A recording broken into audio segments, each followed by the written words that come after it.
players. The goalkeeper didn't have really a save to make.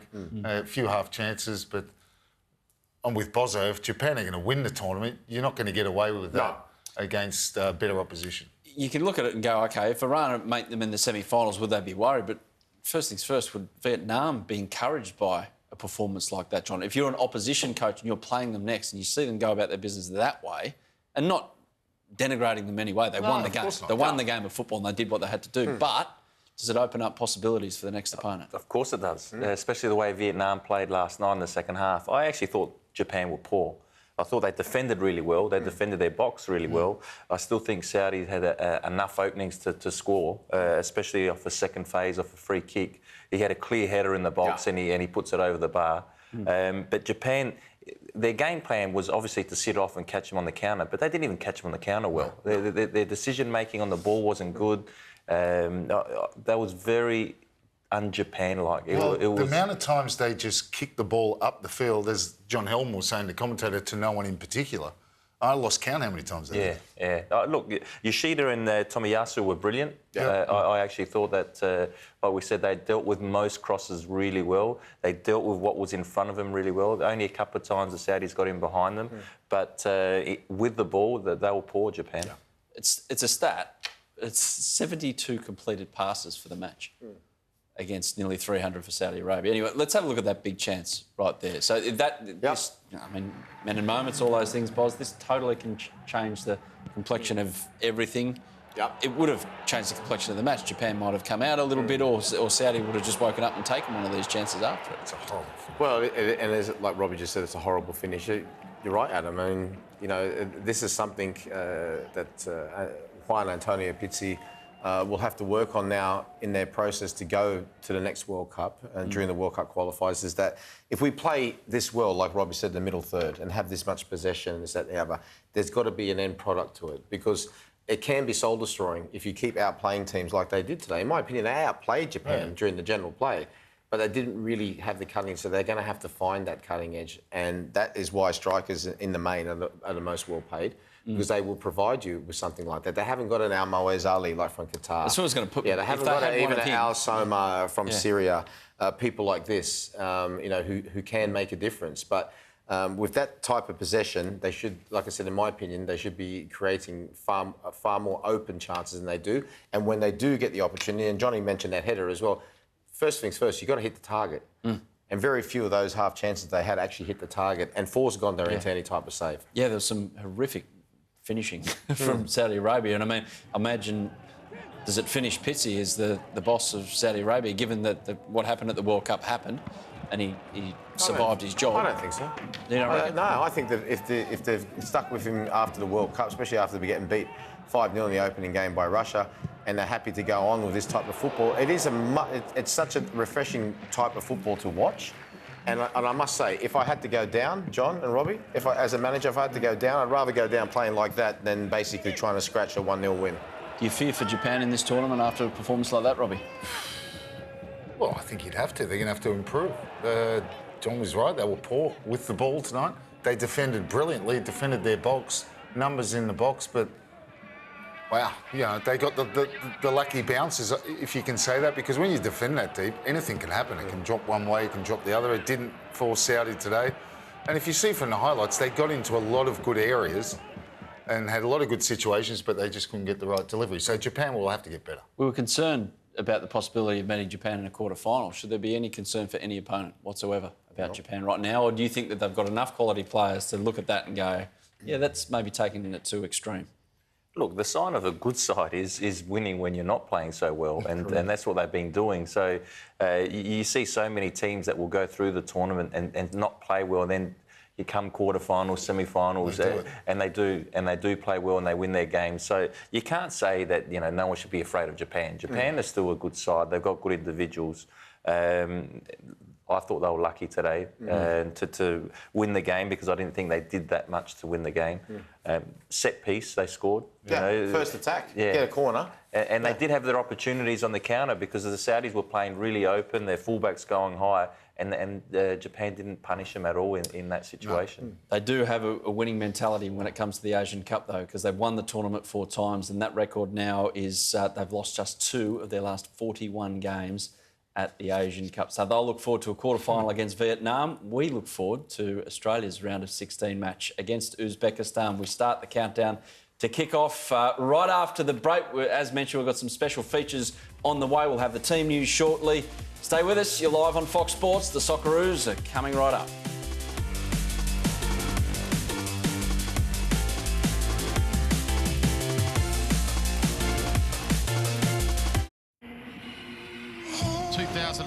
What will it bring? And what a start for Australia. That's what they wanted. Come in. What a moment. Unbelievable!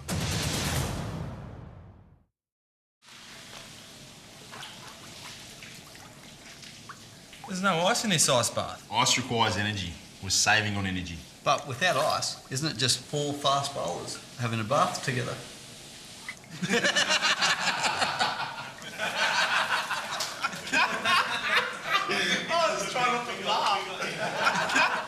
Get a great energy deal today at alinterenergy.com.au. So, Sandy, how much did UE save you? I made a saving of $350. $350? Yep. I'd recommend UE to anyone and everyone. Real people, real savings. Try UE. You can save lots. Call 13UE or go to UE.com.au.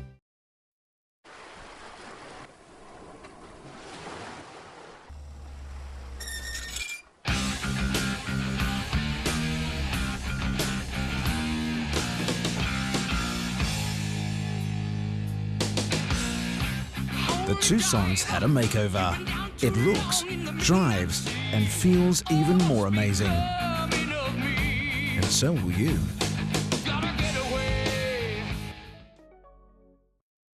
Ladies and gents, this is the moment you've waited for.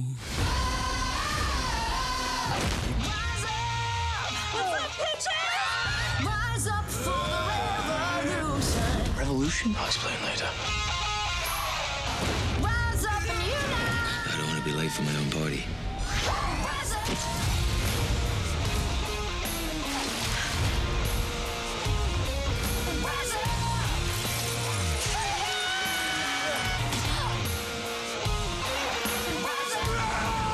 Get together for 4 days of movies dominated by the Aussies.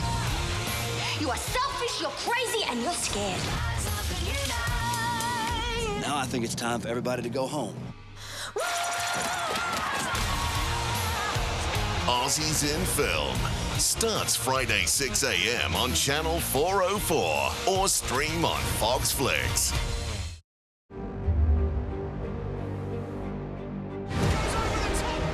Yes, get in there, Lewis. What a drag. You are not dead. Goal!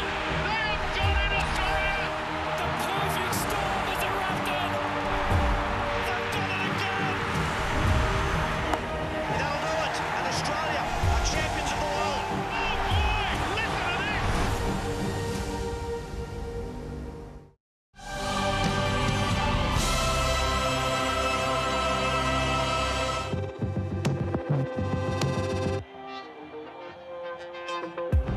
With Harry Kewell. Wilkshire's in behind, needs a good delivery, gets one, Chipperfield, it's a goal for Australia. The perfect centre, and Scott Chipperfield with the perfect header.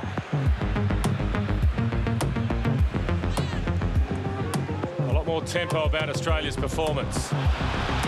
Cristiano dribbled away from the first man, Kennedy! Super sub, Josh Kennedy! Maybe the goal to send Australia to the World Cup. Kill against Nestorov. Kill, cool, Australia 2-0. The World Cup beckons. There's Matt Mackay, trying to get Australia going again. Harry Kewell scores! What a finish! Cahill leaps, it drops here for Ognenovski, who scores! 2-0 Australia! Threaded through by Mackay and Carney! David Carney! As if he's onside, Robbie Cruz is away. Will this be for Robbie Cruz? He squared it up. Everton! Uzbekistan have been dismantled. Squares it up, Valeri! Cruz looking to get on the score sheets. Oh, he has! And finally the goalkeeper's made a mistake, and Australia are 6-0 in front.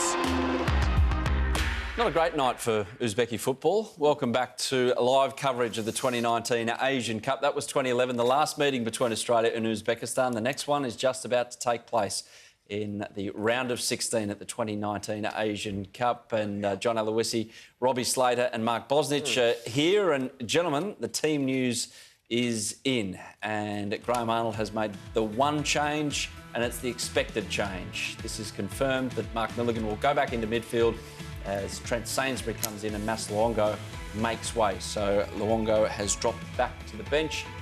Otherwise, it's as you were. It's the same starting lineup as the game against Palestine. 3-0 win in the second group game for the Socceroos, which turned around that opening shot against Jordan. But of course, Jordan now out of the tournament. As for Uzbekistan, 4 changes. Adil Akhmedov, he's their main man. The number 9, he controls everything in the middle of the park. He didn't play the game against Japan. He was rested for that. He comes back in, mainly rested, just to keep him fresh for a game like this.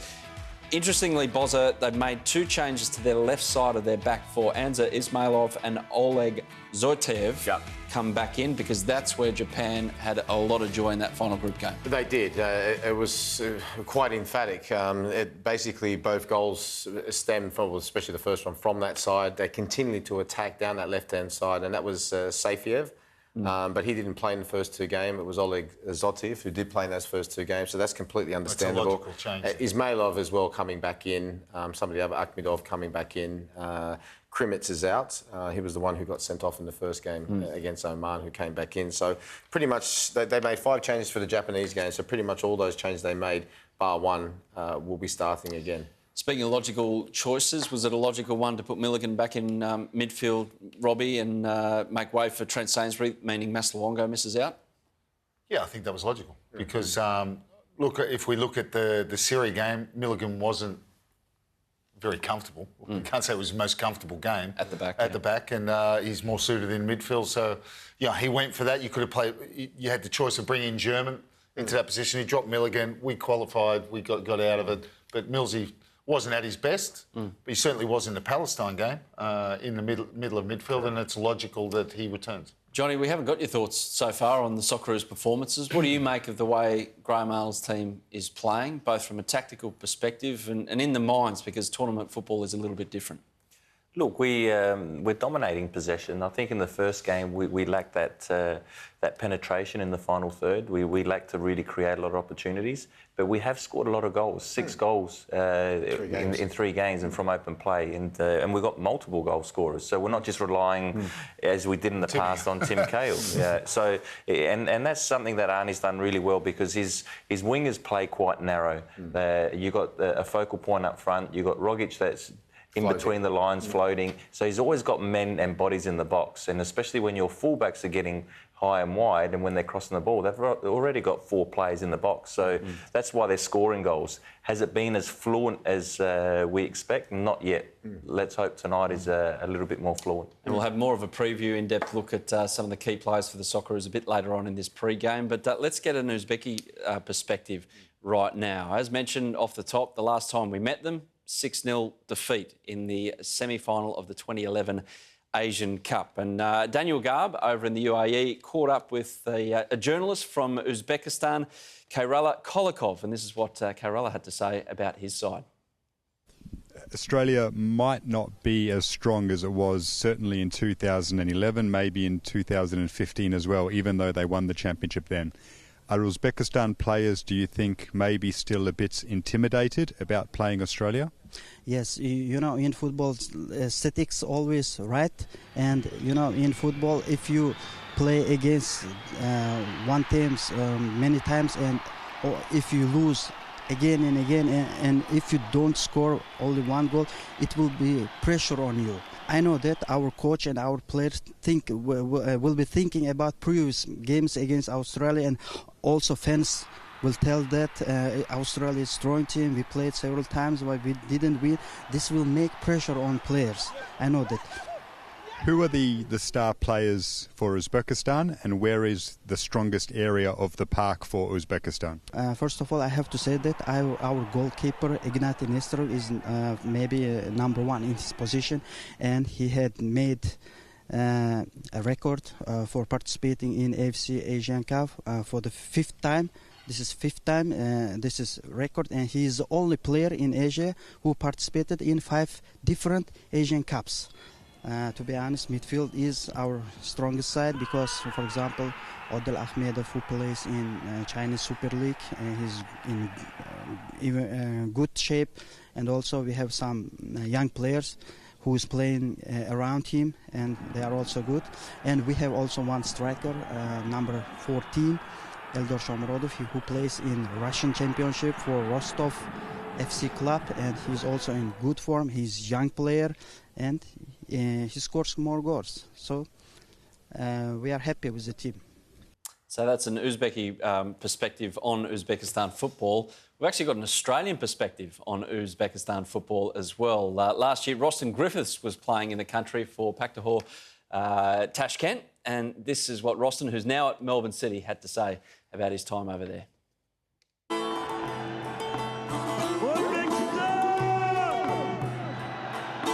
I think at that time I was just looking to try and get out of Australia again, and for a new opportunity really, and found myself in Uzbekistan of all places. When I first got there, it was like I was in a time warp. It was, 40, 50 years behind the rest of the world. ATMs only just became a thing whilst I was there. Traffic lights had only just come into, circulation within 6 months of me being there as well. So Uzbekistan is just a growing country. It's just rapidly evolving. I think the general footballer is technically quite gifted. As a nation, they're fighters. They've obviously come through a lot of turmoil as a country, so that's probably why it happens on the pitch. They don't give up. Just pose a different threat to what a lot of other Asian countries do. They're starting to find their feet now. I think they've always produced good players just purely because they've got that Soviet mentality of train, train, train, train. They probably didn't really have a direction in what they're going, so I think they've brought in a few foreign people and a few external influences now to start to find their own style, and I think it's probably started to pay dividends in the last five years, and I think in the next 5 years you'll see some real changes from Uzbekistan football. Some of the young players that were coming through were as good as I've seen. Last time Australia were playing them, it's probably a different squad that Australia was dealing with as well. They're probably one of our strongest squads we've had in a long time the last time. So although they haven't scored against Australia, there's certainly enough attacking power now to be wary of. The first 2 games, they definitely deserve to win against Japan. They're a strong opposition, so it's a little bit tricky. But probably some of their better players, in my opinion, have been on the bench as well. I still expect Australia's probably got too much for them, to be honest with you. I think we've got too much quality in key areas. If you can get an early goal against the Uzbeks, I think they also have got the tendency to just, throw the toys out and give up a little bit. So it'll be on a knife edge. I can't see it being a high-scoring game, but I think Australia probably got too much. I hope you're right, Roston. With all due respect to the people from the place where you used to play football.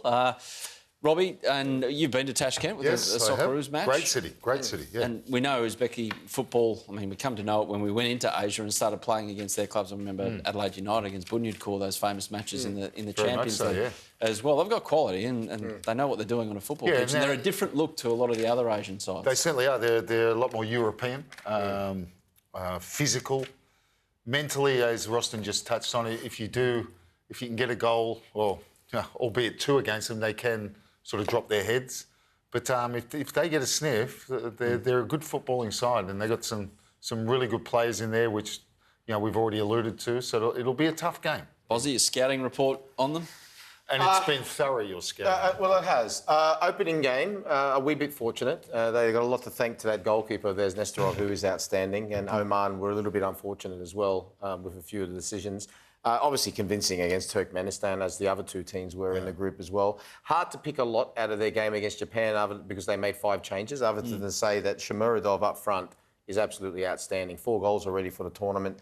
Was happy to play up on his own. Really did run the Japanese defenders ragged.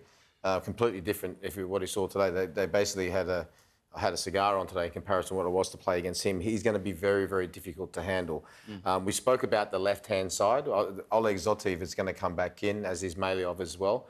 And look, if we're talking about the manager, it's a very experienced manager that we know very well. Hector Coupe, Valencia, Johnny, and Inter Milan. Took Egypt to their first World Cup in so many years. And a very experienced, very wily manager. And like Robbie said as well, he's exactly right. They're probably the most European playing side that there is here at the tournament. And I think it's going to be a very difficult game, a really difficult game. I thought that even though they made 5 changes against Japan, and Japan won 2, I thought they were very unfortunate not to get the draw. Only a great save by Daniel Schmidt from Japan stopped them from getting a draw against Japan. So if that goes in, we would have been playing Japan other way around. John, I think if when you get back into management, you take him with you and be your opposition team analyst and come back with all that information for you, correct? Yeah, well, he knows his players well, especially the Uzbekis. But Hector Cooper is a top coach. Yeah. Top. Yeah. He's very. He makes sure his team is very organised defensively, and then he allows them to play with that little bit of flair. And if they've got that in their team, they'll create chances, but they'll be hard to break down. The first game they let the opposition have a little bit more of the ball, but then the last 2 games they dominated possession. So he can actually change the game style depending on the opposition, whereas not many teams can do that. But Hector Cooper's got them very organised. So to Australia, and Awer Mabil has certainly made a name for himself in the last 6 months in a Socceroos uniform. Now, across the weekend, we ran part 1 of an extended interview that I did with Awer before the tournament, and part 1 covered his growth in a place that is basically unimaginable to most of us here in Australia, a refugee camp in Kenya. And then he came to Australia and found football, fell in love with it, and we've fallen in love with Awer. We'll start this bit with Awer explaining what football meant to him in terms of integrating into Australian society when he got here as a kid. Football has done everything for me because I could not speak the language when I first came. So when I play football with people, that's the way of me expressing myself and being able to speak. Was the talent obvious? I mean, pretty good grounding, playing every day, playing about 6 hours a day back in the dirt pitches in Kenya to here, you take to it pretty quickly here?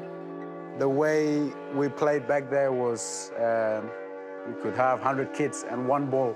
And then when you get the ball, you try to keep it. So you try to dribble and protect the ball, protect it with your life and just have fun because you're not sure when you're going to get it again. And then when I came to Australia, to play in the grass was actually amazing because everything was up to you because the surface is good and now you just have to, and of course the players get less because it's 11 per team, so that made it easier. And you just had to learn to bring other players into the game. Exactly. Is that what you're getting at? Exactly. Like pass. Yeah, pass, and that took me a long time to learn how to pass. So yeah, it took a while.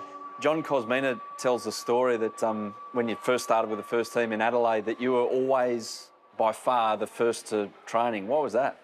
I used to not take any risks, so I used to want to be there early. If I can start training before, train like extra, then I would do it, but I was not allowed. But what I could do was just be there earlier to make sure I get to the change room first, and then, you know, get ready for training. Awer Mabil flies across, and that time he buries it. I've always had the dream of trying to play for Socceroos and also in Europe, also in the A-League at that time. For Awer Mabil, chance here for the Reds. Mabil! What a finish! So I felt like I had the responsibility of representing 100 and something kids in the camp in terms of I got the opportunity now, so I will work for them. Here's Marcelo Karuska. Mabil on the angle. It's square and it's in. And that equalise. Giuseppe is similar to Arnie. He's like a father figure that I've never had, you know. So when something like you can feel the passion in them, and also people like that makes you want to give everything for the team and for them. How did you get to overseas? And what did you first think when you thought, okay, I've come from overseas to Australia and now I'm going to actually go the other way in a lot more of a positive situation? It was a shock because Michelin put in a bid for me, let's say this Tuesday, and then by next Tuesday I was gone already. So it happened very quick. And I got a reality check when I went there. What I mean by that is that, you know, I was 19 and then I was doing okay in the A-League. And then I thought I would go over there and play straight away. Through the A-League, Josep was guiding me, you know, to take step by step. And when I went there, I got a reality check, you know, that I wasn't quite ready to physically, mentally, everything comes into play. And it sort of broke me down because all I wanted was to play in Europe. And to go over there by myself was tough at the start, but over time, it got very good.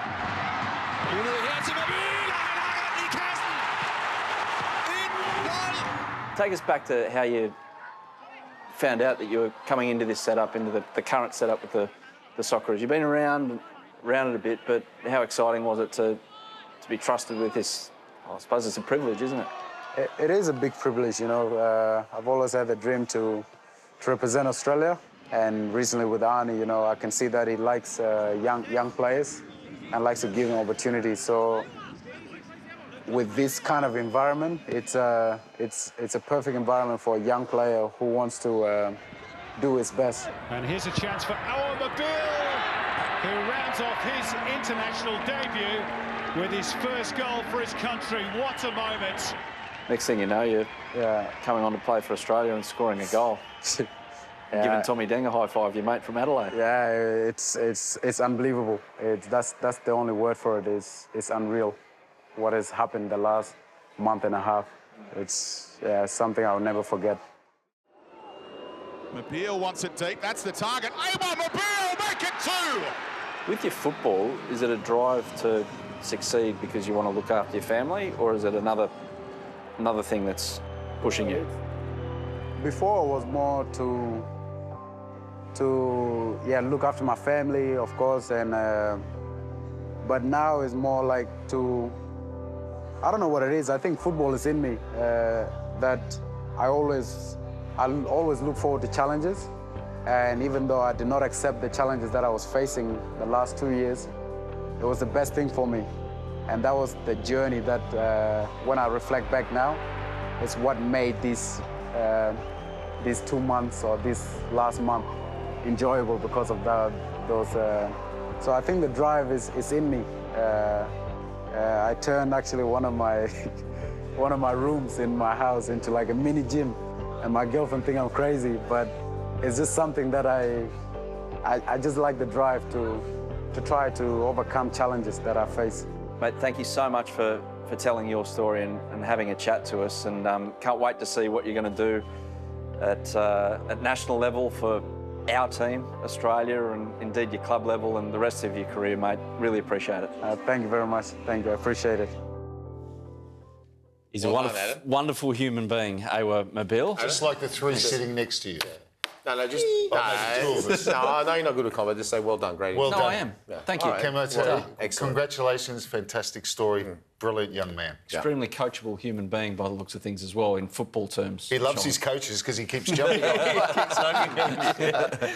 No, great story. Inspirational. And, you know, I know a lot about Mabil because he's grew up in Adelaide, played local football there, and then coaching against him, and just the ability that he's got, and sometimes it's that raw ability playing on the street. You know, when he was a kid, can't teach. You can't teach, and that's what he's brought to this side. Yeah, you see it sometimes, don't you, Robbie? That kids when they're upbringing with football, they resort back to it. They resort back to a default setting, and his default setting was dribble.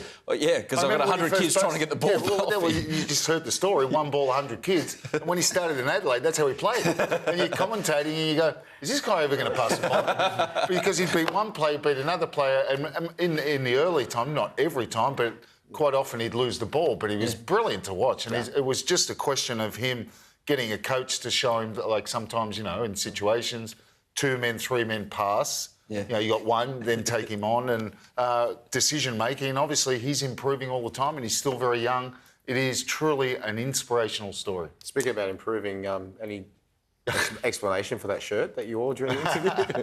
You are sitting there. I'm just asking. With that look on your face. I was given that to wear. You had a choice. No, not that shirt. Yeah, you had a choice. Rock up in. Is always immaculate. I'm asking Robbie, you a can you back question. me up here? Well, I'm asking you a question. He walked in here tonight, he looked like he just put the bins out. Thank you, Robert Slater. We're off to a short break and we're going to be back with the preview. More of the previews. We count down to kick-off between the Socceroos and Uzbekistan. It's not far away now. Some of the key players. We'll hear from Graham Arnold. Get over to Daniel Garb as well. We're back in a moment, live on Fox Sports. And this is part of the Vadim Abramov approach. He changes things around. Look, Bakayev, the two-goal hero from the quarter. Here's Matt Mackay trying to get Australia going again. Harry Kewell! Harry Kewell scores! What a finish! And Australia are in front in the 5th minute. And Harry Kewell is on fire at this Asian Cup. Finished not on your life. His 3rd goal of the tournament. The perfect start for the green and gold. Well, Harry Kewell's left foot let him down and Australia down in the quarter-final against Iraq. It was his head that saved the day for the Socceroos just days ago now, but it is that trusty left foot. And we're going to marvel at the finish, but what about the lead-up play from the skipper of the Brisbane Roar, Matt Mackay? And what a combination that's developing between these two lefties. Mackay to Kewell to the back of the net, and the Socceroos are away. Well, it's the sort of unerring finish we've been watching for the best part of 2 decades. Instructive, this phase of play. We've seen it in previous games. Schwarzer takes a cross and goes for quick release. On this occasion, with Matt Mackay free, Schwarzer holds the ball and says, let's just steady it down. Mackay is pushed over, free kick. I can tell you that some of the Japanese players have just arrived at the stadium, eager to take a look at their final opponents, whether they be Uzbekistan or Australia.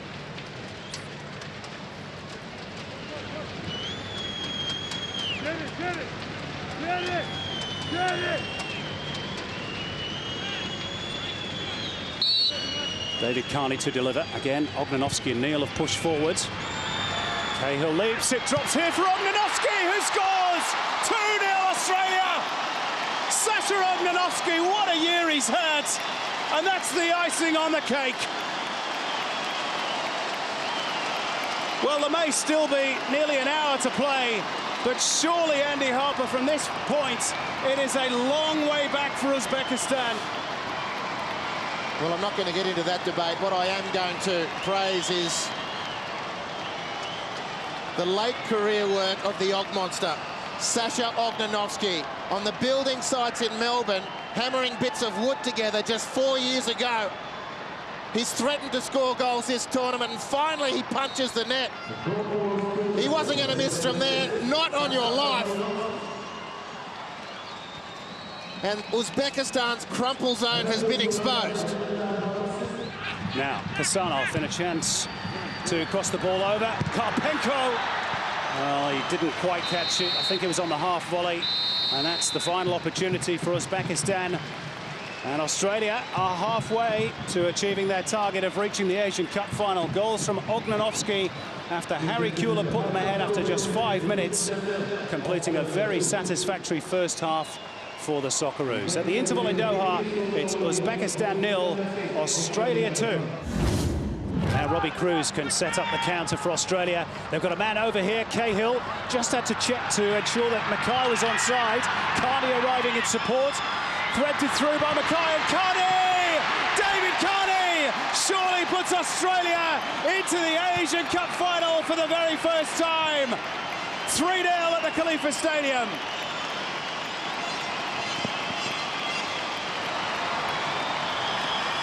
The celebrations can start in earnest amongst the Australian fans. And Holger Osik's tactics have paid off. The Uzbekistan bench can't believe it. But with 25 minutes to go, surely that steep mountain has just become insurmountable for for the side from Central Asia. Again, Mackay involved, and a very neat finish by David Carney. Uzbekistan are understandably disconsolate. Matt Mackay with his second assist for the game. What a tournament he's having. And what a sweeping counter-attack, an overlap from David Carney, who tried the other route to goal first half, was beaten by the goalkeeper. Not second time coming for David Carney. Australia lethal on the counter. Here's Akhmedov. They've got to score soon. Uzbekistan. Here's Akhmedov. Oh, great save from Schwarzer. How many times have we seen that over the last few years, and indeed at this tournament? Well, it's the afters that aren't pretty, but the entree was outstanding. I mean, he's a delight to watch. Look at the lateral movement, the agility through the hips. That's a naughty tackle as well from Bakayev, who's already on a yellow. He's going to get his second. It's all falling to pieces for Uzbekistan, and I can report quite confidently that Murat Bikmayev is very fortunate not to have seen a red card in that last exchange with Lucas Neal. It's another yellow now to Timur Kapadze. Goes from bad to worse, from a coach who's won plenty of plaudits, rightly so, and his team is collapsing. And Neil Kilkenny's had a terrific tournament for the bits we've seen as well, and indeed the practice game against UAE. Cruz, this is Everton, could be 4, and again the goalkeeper's held him up. Credit to Temur Jurayev. He's keeping the scoreline respectable at the moment. Just. They're like a wet paper bag in defence. Uzbekistan. Australia come away through Wiltshire. And look at this, if he's onside, Robbie Cruz is away. Will this be 4? Robbie Cruz, he's squared it up. Everton! Uzbekistan have been dismantled. 4-0.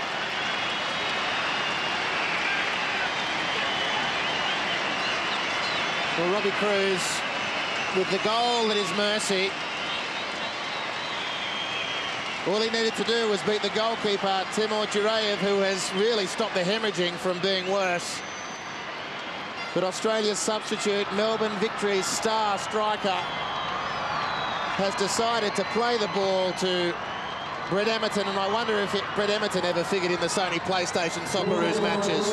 But Uzbekistan have been summarily hung, drawn and quartered here at the Khalifa Stadium. It is a rout, and there could be more to come. We've still got 16, 17 minutes left for play.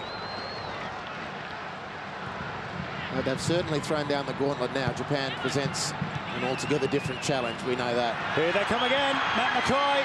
They're queuing up here. Cruz, can he score this time? Oh, and again, he's denied by the goalkeeper. It will not go in for Robbie Cruz. Well, just needed to lift this one. The work out of midfield, Matt Mackay, a highlight all night. Against Iraq as well. Robbie Cruz just needed to lift that one. Went for the placement, either side. I tell you what, Temur Jurayev is doing his best to fly the Uzbek flag. Emerson. Ismailov has backheeled it straight to Matt Mackay. Cruz. Here's Mackay, just wouldn't sit for him. He's bumped off the ball. He's not the biggest guy in the world, Matt Mackay. And I think he felt that. Here he is again, though, in behind. Squares it up, Valeri! Carl Valeri with his first international goal. And it is 5 for Australia. Well, can Matt Mackay put on a goal? I'll tell a man he can. 3 assists in an Asian Cup semi-final to go along with the match-winning pass in the Asian Cup quarter-final. What a tournament for the skipper of Brisbane. And it's a fitting reward to score from Carl Valeri. Another lung-bursting performance from the Italian-based Aussie. Not again, a bad backheel either, Andy, from Jedinak. Indeed. Well, what Cruz, sorry. All the party tricks are coming out now. It's just been a phenomenal few games for Matt Mackay, who hasn't surprised anyone who's been watching him over the years. Carl Valeri, outstanding. And here we go again. Well, the Uzbekistan side are ragged here. Cruz looking to get on the score sheets. Oh, he has! And finally the goalkeeper's made a mistake. And Robbie Cruz does have his goal, and Australia are 6-0 in front. It's an embarrassment for Vadim Abramov and for Uzbekistan. They have been battered.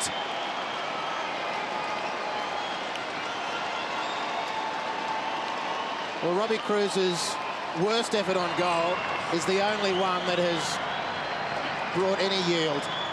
And this is ridiculous from Uzbekistan. Dear, oh dear. That is terrible from Timur Jurayev, who's been wonderful till then. I mean, you're wondering if he's had a personality bypass in the last 2 minutes. They've thrown the towel in, Andy, well, they've just collapsed. I know they're down to 10 men. Never mind the White Wolves, they've raised the white flag of surrender, and those fans probably deserve a bit better.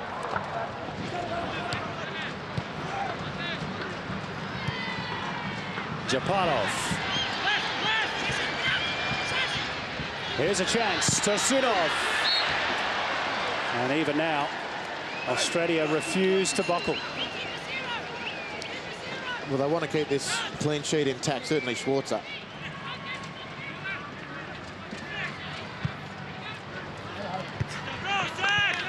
Into touch off the head of Ognanovsky. This may be the final play of the game. Indeed it is. It's Australia's day on Australia Day. The Socceroos through to their first Asian Cup final and only their second major final. Now can they finish the job off against Japan? The full-time scoreline, embarrassingly one-sided. Uzbekistan 0, Australia 6.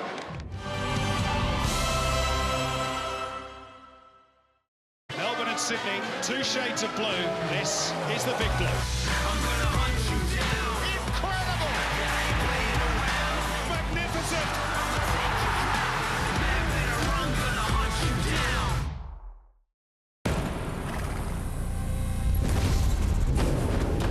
Welcome to the world's favorite online betting company. This season, Bet365 will feature over 300,000 different sporting events. We want you to feel so close, you can almost touch it.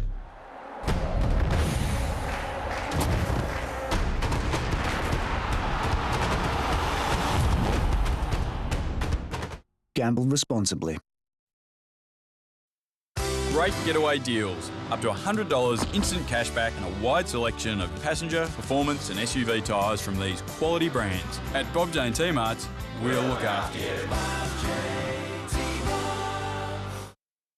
As Australia moves to the NBN, now is the time to join an award-winning provider with service and performance that's out of this world. Turn to TPG. Get unlimited data with phone line for $59.99 a month. With more than 1.8 million broadband customers, our group is the second largest internet provider in Australia, connecting you to the internet. tpg.com.au.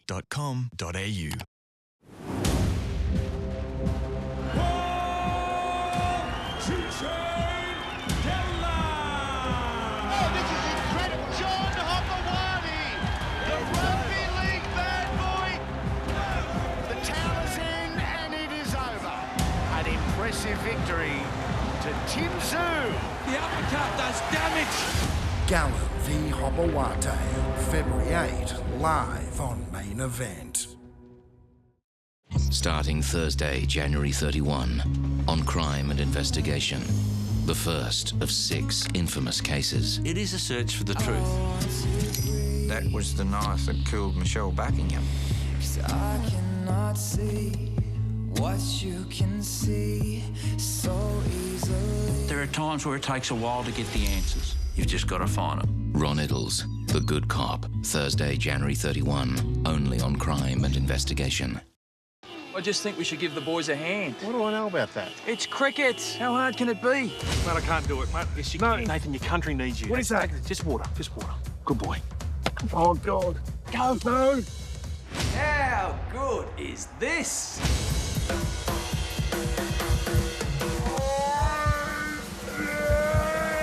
What? Oh. I know what this is for, mate. And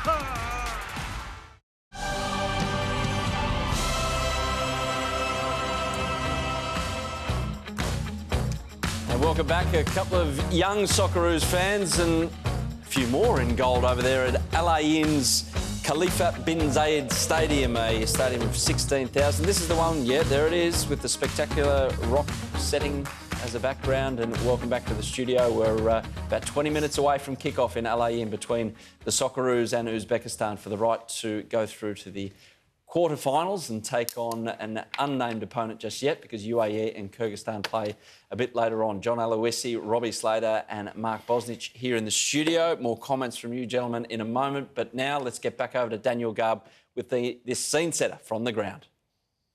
Yeah, Adam, thank you very much. Got the Socceroos starting 11 warming up behind me. These are the boys that will hopefully take us through to the next stage of the Asian Cup. Comfortable surrounds for them here at the Sheikh Khalifa Stadium. This is where they beat Syria, of course, so they'll feel settled in this environment. And it's a settled Socceroos side right now. Just the one change. Sainsbury back in, Luongo goes out, Milligan into midfield. We could have probably predicted that 5 minutes after they beat Syria inside this very venue. Not expecting a big crowd tonight. That'll probably be welcomed by the Australians. They face three pretty intimidating, raucous supporter groups so far in the Asian Cup, so it'll be a bit relieving for them this evening. Uzbekistan are a very good side. Australia knows that, so they've been taking some precautions. They've been practicing penalties despite being so confident in the Socceroos, yet we're at that stage right now. Rene Meulenstein, the assistant coach during training during the week, has dragged players from the centre circle, made them walk to the penalty spot and go through the whole process. Hopefully it doesn't come down to that tonight for Australia.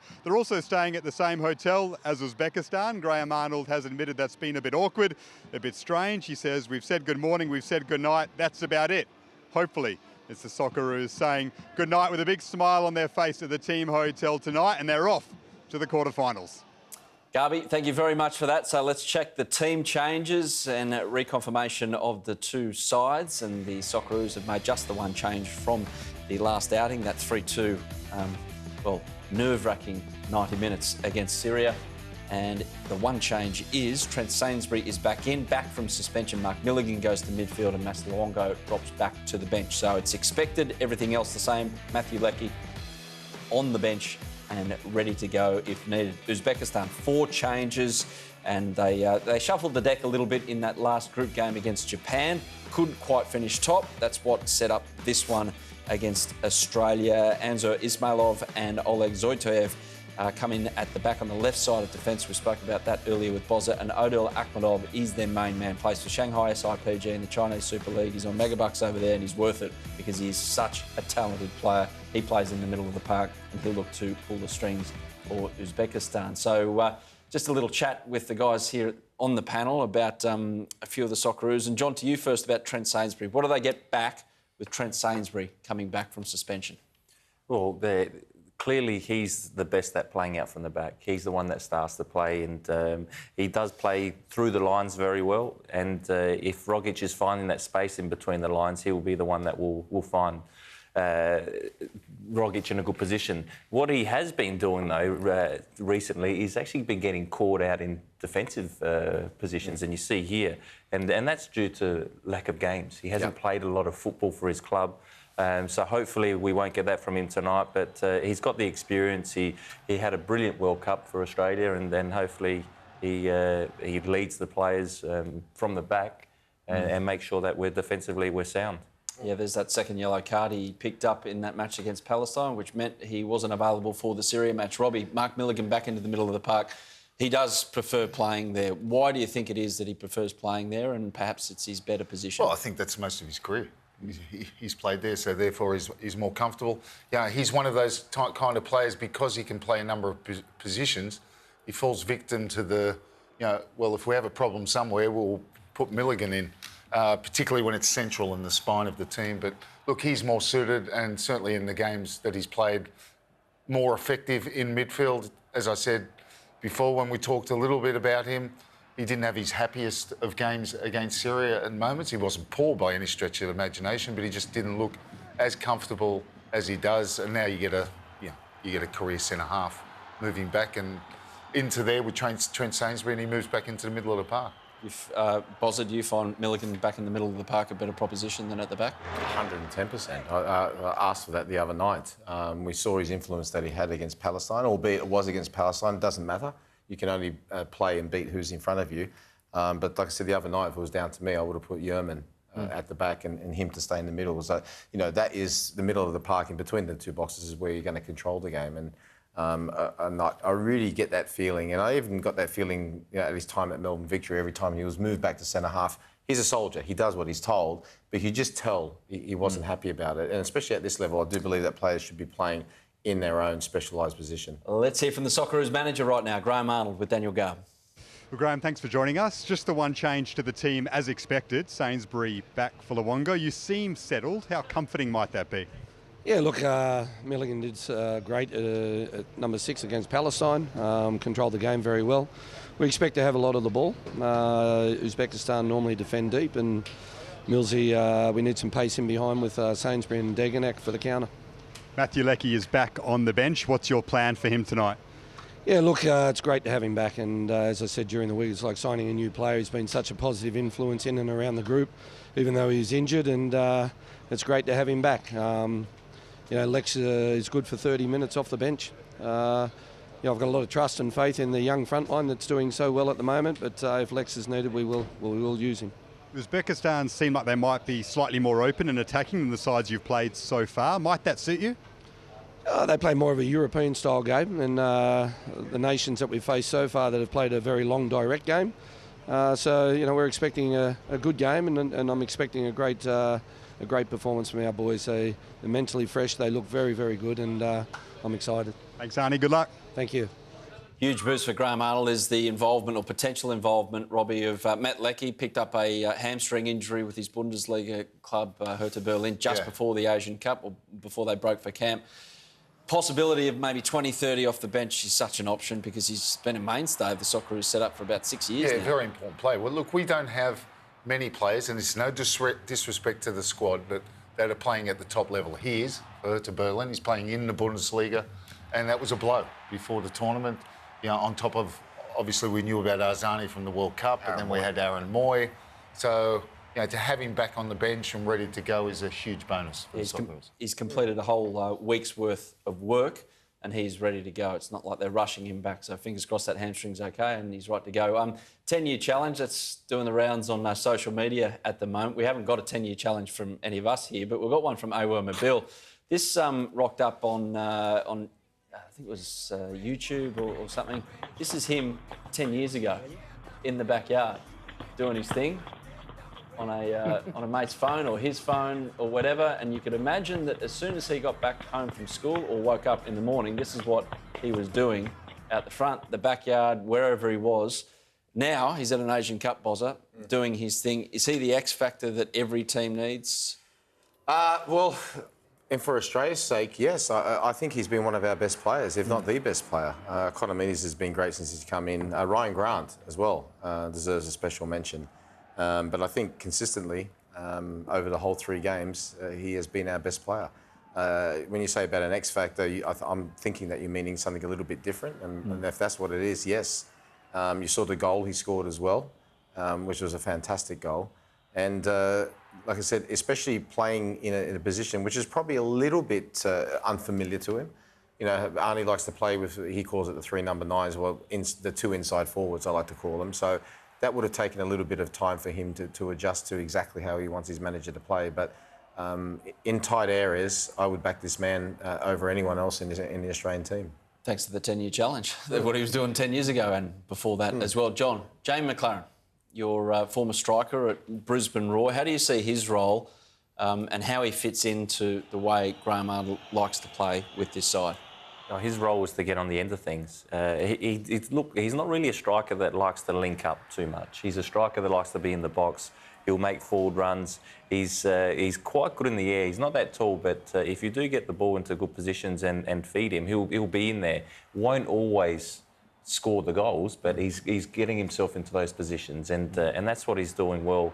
And you know, Arnie will give him confidence. That's what Jamie McLaren needs. Having coached him before, Jamie McLaren wants to feel loved. He wants someone to really back him. And Arnie's shown that, and I think that will help Jamie. And he's scored his goal now for Australia, and he's one player that will always get in the position to score goals. A couple of the Uzbeks, Boz, Shomurodov, Eldor Shomurodov up front. Outstanding. The take on him? Absolutely outstanding. Like I said, 4 goals so far in the tournament. This is his opening goal against Oman, albeit a little bit helped by Ashafri, the goalkeeper. But the goal he scored against Japan, and I'm sure we'll show it here right now, was absolutely outstanding. He scored 2 here against Turkmenistan. Again, very, very difficult to judge because Turkmenistan were the worst team in the group. 4-0 at half-time. Yeah, but, you know, for what we saw, I mean, what I saw anyway, and somebody has to keep out somebody like Bikmayev, must be a very, very good player. Because Bikmayev for so long was a fantastic player and goal scorer for Uzbekistan. He's come through the youth system, which they've spent very, very heavily on in the last 10 years. And like I said, for me, but not only the goal he scored against Japan, but the role he played, he was pretty much up there on his own against 2 quality defenders, and he run them ragged. So Sainsbury and Dejanek are going to have to be really on their game. And Arnie was saying he thinks they're going to have the majority of possession. I'm not so sure, because Uzbekistan, although we saw Japan what they did in the last game, but they rivaled Japan for possession in that last game.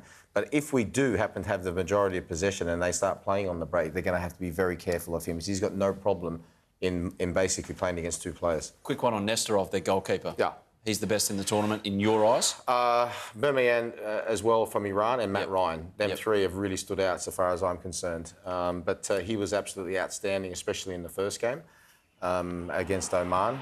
The 2 saves he made here in the first half pretty much were the turning points of the whole game. Wonderful experience, highly regarded not only here but obviously in the whole of Asia.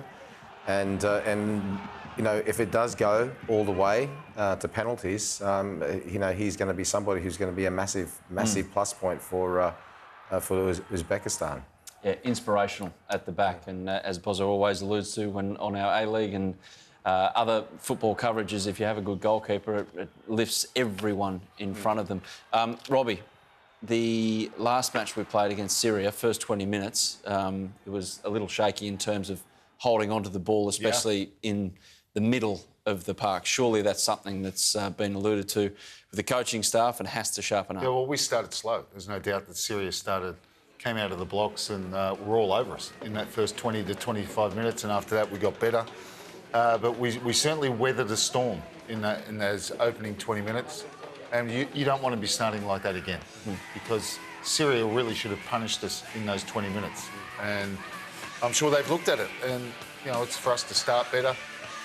Got Milligan back into midfield. That should make a difference in that part of the field. Your keys, John, given it's very exposed how Graham Arnold wants to play, has been with Sydney FC and also these matches with the Socceroos. What are the keys to that, to getting it right, especially in these early stages? Well, the key is the 2 midfielders, Irvine and Milligan, because Arnie plays expansive way and their fullbacks like to push on, and our rest defence, and that means when we've got the ball in their final third, if we're going to have the majority of possession, those 2 midfielders have to actually be in a position that they break up the play a lot and regain possession quickly, or else they will catch on the counter-attack. So, but with the ball, Rogic has been the one that he's setting up goals. He's now scoring goals for Australia.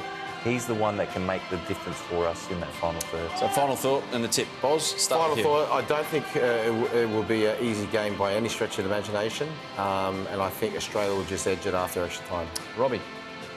Yeah, I'm going for Australia, 3-1. Yeah, I think Australia will win comfortably tonight. Fair enough. Adam? I will go Australia because it would be unpatriotic and downright silly not to. But as you say, Mark, it is a very, very tight contest. So the Socceroos looking to get to the quarter-final stage, the 4th time they played an Asian Cup, at their 4th Asian Cup. Done it every time, so see if they can make the last 8 at the very least to set up a clash between themselves and Kyrgyzstan or the UAE. We're set, beautiful setting as well, in Al Ain for the anthems, and on the other side of the anthems, our commentary team for this round of 16 clash, the Socceroos and Uzbekistan, will be Andy Harper and Brenton Speed. Please rise for the playing of the national anthem of Australia. أصحاب السمو، أصحاب السعادة، ضيوفنا الكرام السيدات والسادة، يرجى منكم الوقوف للسلام الوطني لمنتخب أستراليا.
And now the national anthem of Uzbekistan. والآن السلام الوطني لمنتخب أوزبكستان.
Your Highnesses, Your Excellencies, ladies and gentlemen. Well, these two teams have been exchanging pleasantries in the same hotel the past 5 days, but no one wants to be checking out tomorrow and heading home.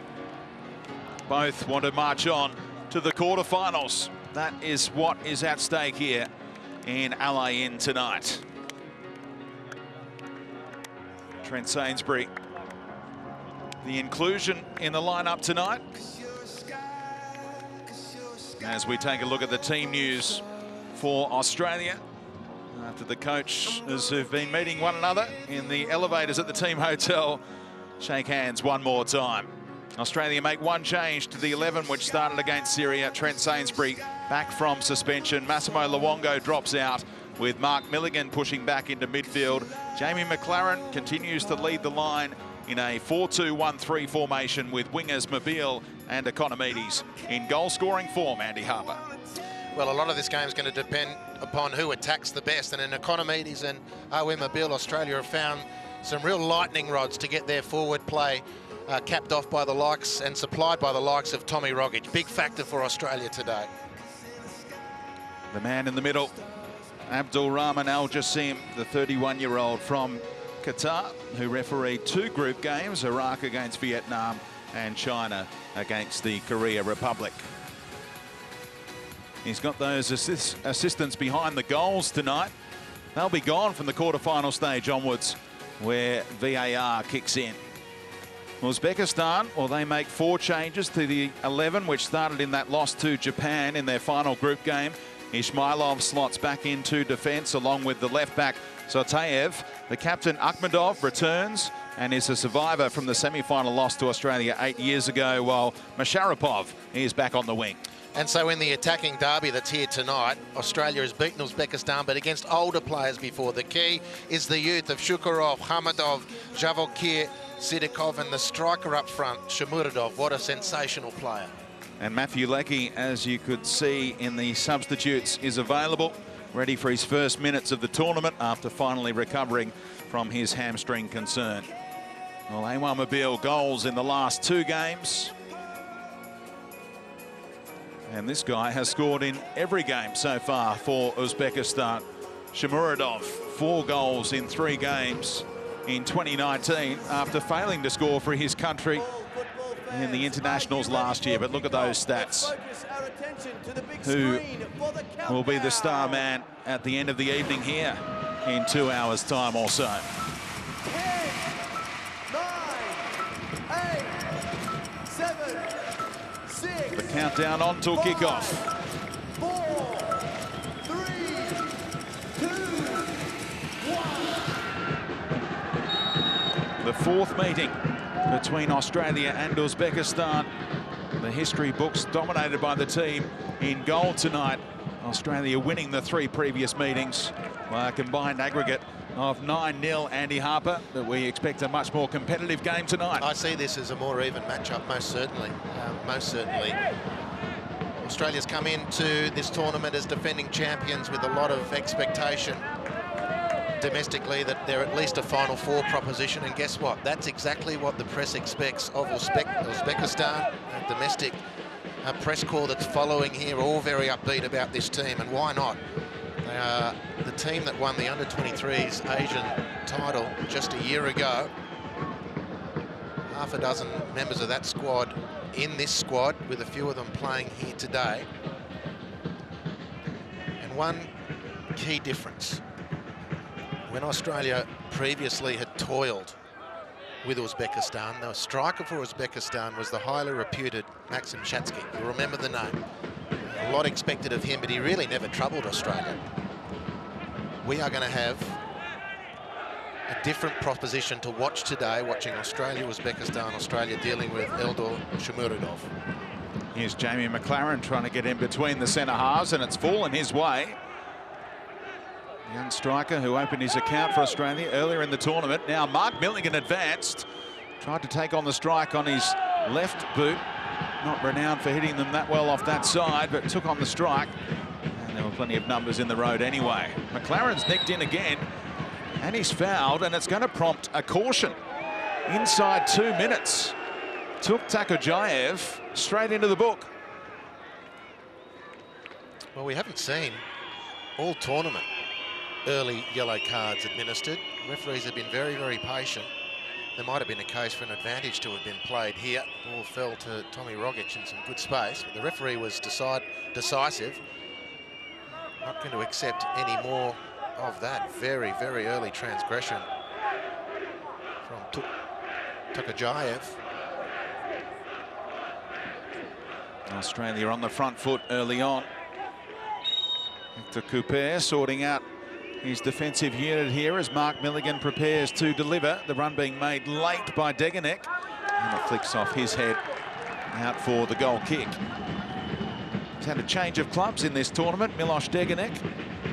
He's left Red Star Belgrade, where he's done great things in the UEFA Champions League, and signed for the Saudi Arabian giants, Al Hilal. News coming through in the last week or so. Stunning conditions for football here.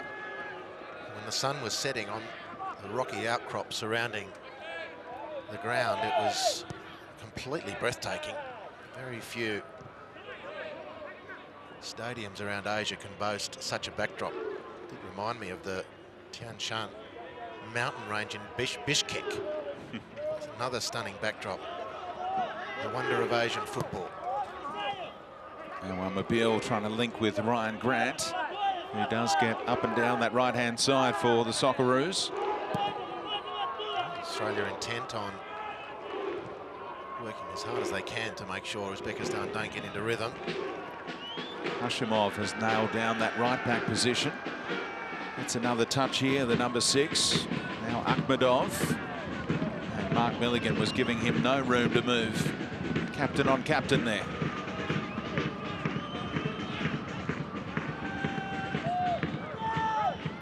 Takojayev, who has to watch his step now after that early booking, alongside Ismailov, his club teammate as well, with Lokomotiv Tashkent, the champions of Uzbekistan. Grant has won the throw off Masharapov.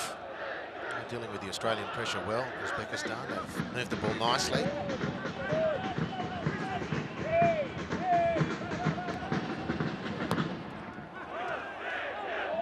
Poked away from Rogic. Akhmedov able to go to Shomurodov. The skipper again has scored some wonderful goals for club and country. He won the Chinese Super League title last year with Shanghai SIPG. Opened the scoring for Uzbekistan in this tournament as well with a free kick. Now Masharapov trying to get the better of Grant. The support came from Sainsbury. Good touch from Masharapov. Real feature of Uzbek's game in this tournament has been the diagonal balls to the flank positions. Australia will have certainly covered that base in their preparation, but dealing with it game day can be a totally different thing. Masharapov doing well. Sidikov, their young playmaker. So many players in their young 20s breaking into the national team over the last 12 to 18 months. Sidikov was the centrepiece of that under-23 triumph, beating Vietnam in the final. Australia didn't progress out of the group stage in that tournament. And of that crop, only Alex Gersbach, who is yet to get a minute here at the tournament, was in that Australian under-23 team.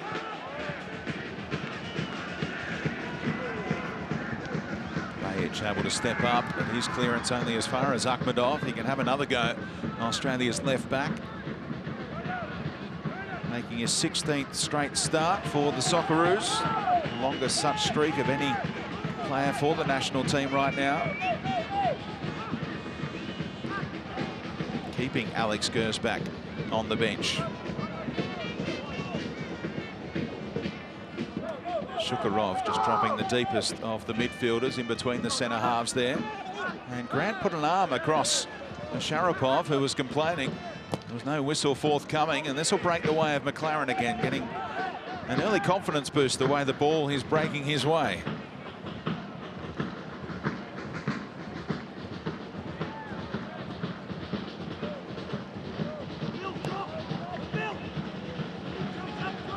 Sainsbury picked up yellow cards in the first 2 group games for Australia.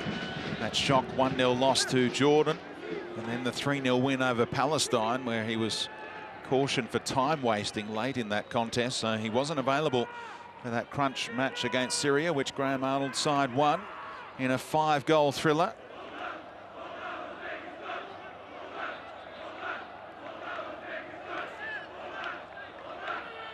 $18 goals scored in the first 7 games in charge for Graham Arnold, who vowed to bring an attacking style to Australian national team football. Here's a little test for Nestorov. It was fired back at him from Shukarov.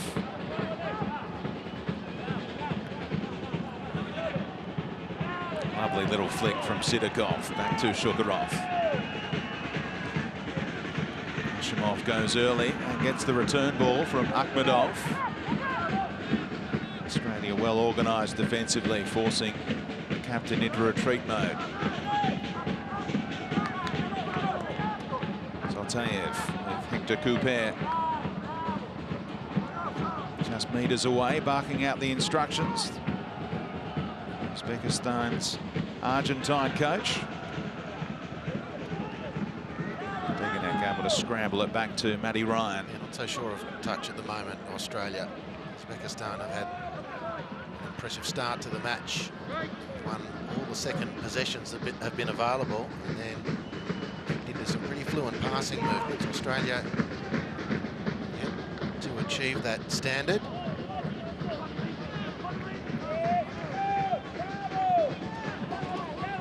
Jackson Irvine getting plenty of touches out on this right-hand side. Back to Sainsbury and Rogic. Now Australia starting to stroke the ball around, but Irvine couldn't find either McLaren or Mobile.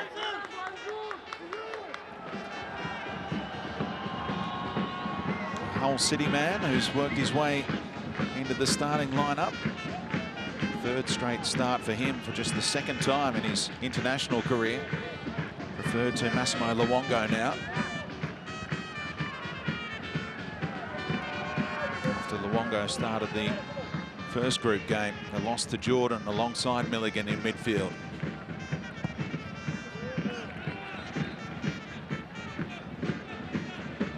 Heard in Graham Arnold's pre-match comments that he expected to dominate possession. It certainly hasn't been that way. They're on a slow burn at the moment, the defending Asian champs. Impressive start by Uzbekistan. An impressive team.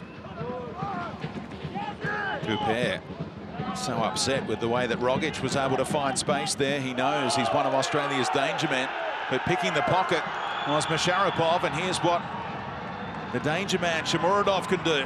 In behind he goes. Big chance here. Matty Ryan with a crucial save. And Irvine goes back to his keeper, who wasn't quite expecting that. And Australia dodge an early bullet. Shomurodov was one-on-one.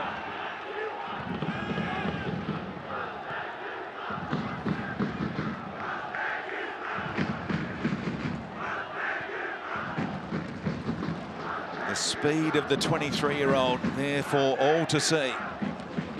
And he had a real shot at his 5th goal already in this tournament. Only Almoez Ali has more. Well, if people weren't completely aware of what Shomurodov's all about, And people only need to look at the goal he scored against Japan in the last match. A losing effort from Uzbekistan. Nice play from Economides. Crossed in by Bajic, overhit for those attacking the near post. And a brilliant goal from Shomurodov, and Australia forewarned before kickoff. And now a warning in kind. Way too easily past Trent Sainsbury.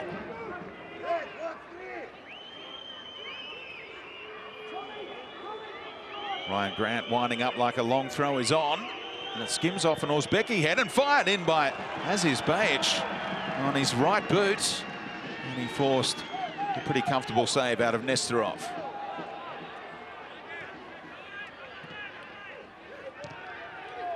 Rogic going early, trying to thread the needle for Jamie McLaren. And Sharapov has made a nice start to this game, so sure of his touch and the ability to drop balls over the top. Another release ball for Zatayev that time, and Sainsbury able to mow him down. Any questions of offside, and the last two forays for Uzbekistan nullified by Trent Sainsbury's deeper starting position. It helped him out on that occasion.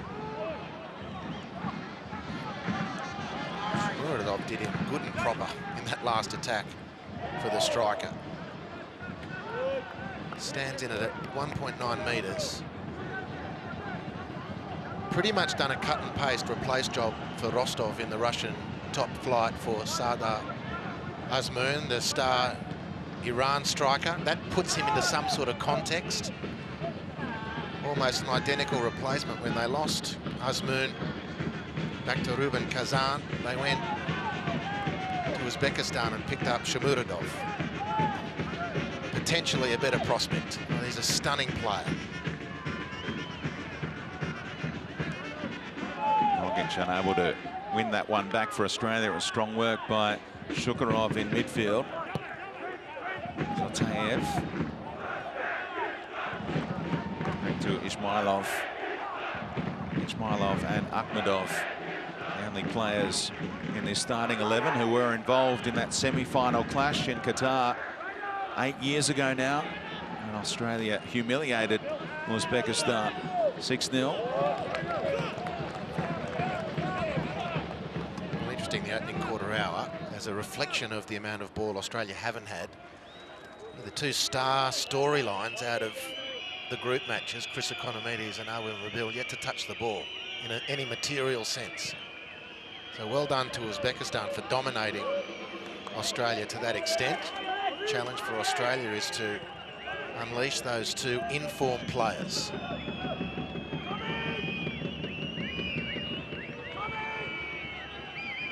Bajic dealt with by Ismailov, towering over McLaren. Now Rogic. Again, looking for McLaren in the middle.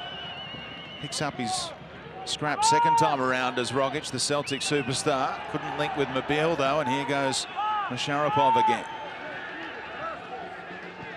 Sidakov back to Akhmedov. Uzbekistan playing with real confidence here. 2 days less preparation for them since that defeat against Japan in their final group game. Now Degenek went underneath it, and Shomurodov sensed an opportunity.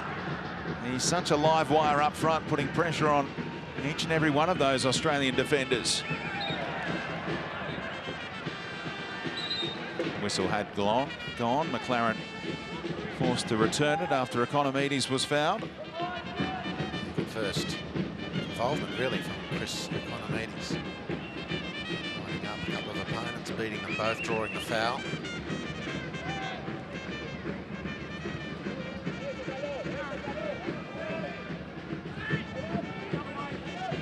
Sainsbury was talking about missing that game through suspension and how he saw the passes that might be on from the grandstand watching that game.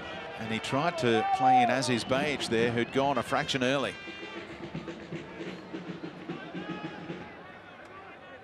A beautifully flighted ball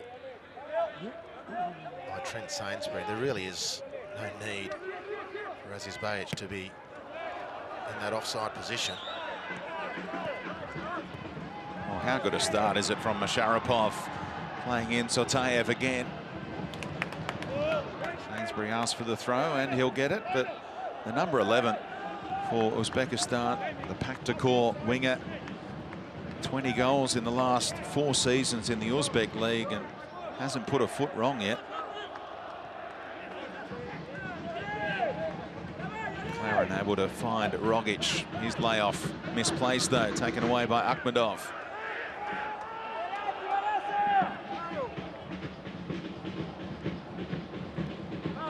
Claren quick to push up on Nestorov, but there was an angle to Ismailov. Veteran goalkeeper, the first man to play in 5 Asian Cup finals. Well, Sainsbury didn't get that out as he would have liked initially. And Shomurodov has picked up a little concern in the lower back region. He might have got Trent Sainsbury's knee just in that lower back as he landed. No, it was just all terra firma. Appealing for the foul. I thought it was a fair challenge. He's had to motor Trent Sainsbury to... This is the incident. This is ridiculously easy. Worryingly easy from an Australian viewpoint. Bit of a scramble at the end to defuse it, but honestly, he's a big unit. He's a super player with an amazing eye for goal. What a save it was by Matty Ryan, who's been in super form in the English Premier League this season with Brighton and Hove Albion. And the way that Sainsbury almost showed Shomurodov that little angle, it was like he was saying, well, do your best to beat Matt Ryan from a tight angle. I'll back my goalkeeper in, because he just let him breeze by. This ball hanging up in the air, encouraging Mobile to try and cut it out. Shukurov looking for the feet of Shomurodov.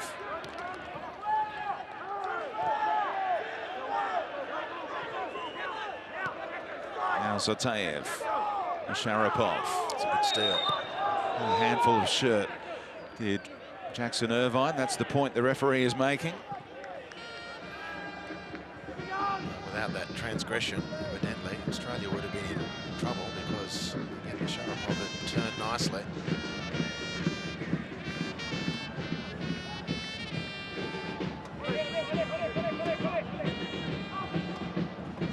Ismailov electing not to go to Zatayev.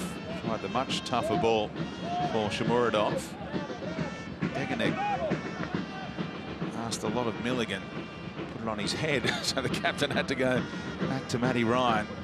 As he mentioned earlier, Australia not sure of their passing just yet in this game. Very tentative start from Australia, not so. Uzbekistan, very self-assured. Very good to watch. Thought they were poor and probably should have lost their opening game against Oman. Were it not for Nestorov, let's face it, they probably would have had a very difficult job. Well, interesting decision here. It's actually been made by the assistant referee. Tom Rogic is pointing out the fact that his pass found his teammate, and that was Ryan Grant, but he's actually been booked for the way that he went through his opponent to get there. And Tom Rogic will miss the quarter-final should Australia advance here.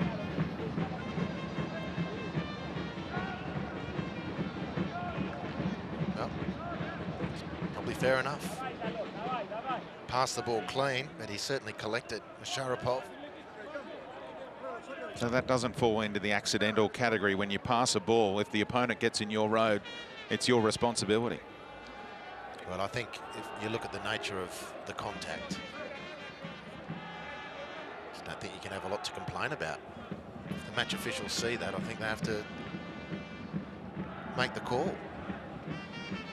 You saw how startled Graham Arnold was that the decision went against his team. Here's another look at it. So Rogic passes the ball, and they deem that as almost a stamping motion on his opponent after getting rid of it. I certainly have.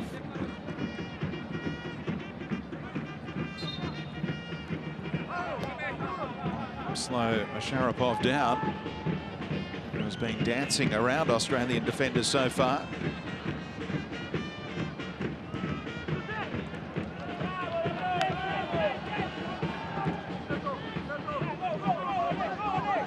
domination of Uzbekistan there for all to see. And now the run being made by Zotayev again. Hooks it back. Clever ball to find Shomurodov.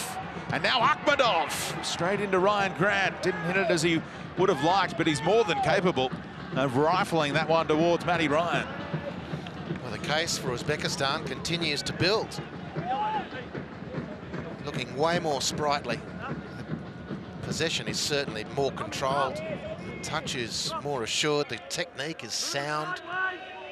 The danger man up front is a massive threat. Australia have not adapted, let alone dominated.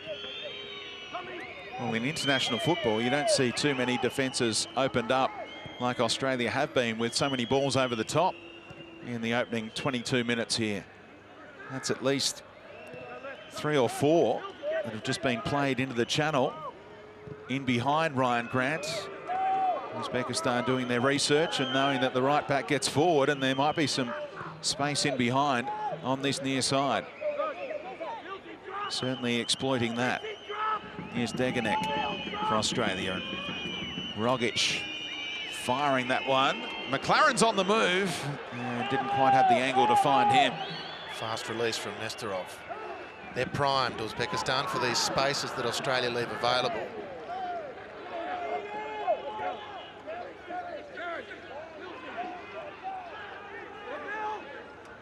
Milligan going to Rogic.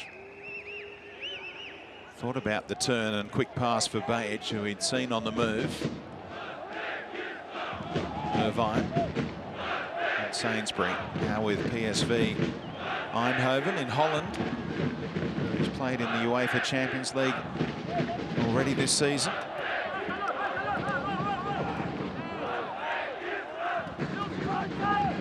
Tends to make more passes than anyone else for Australia in a game. We saw him rack up nigh on 120 of them in that loss to Jordan. Neat play by the other winger, Hamdamov, but it's coughed up in the end, and here's a chance for Economides. Ball and all challenge from Hashimov.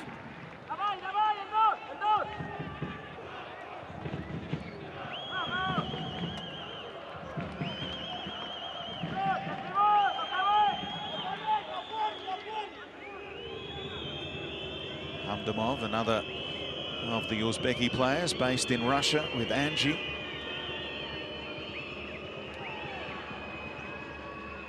McLaren scrapping for it again on the edge of the area. Australia complaining about a foul there, but as is Bajic's appeal, fell on deaf ears.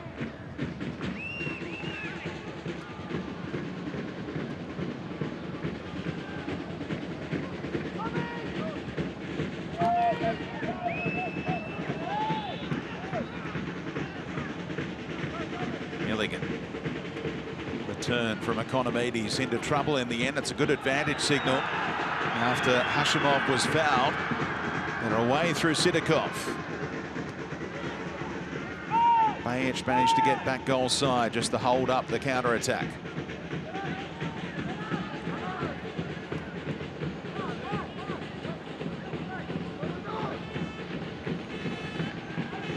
Uzbekistan 54 spots below Australia in the FIFA rankings.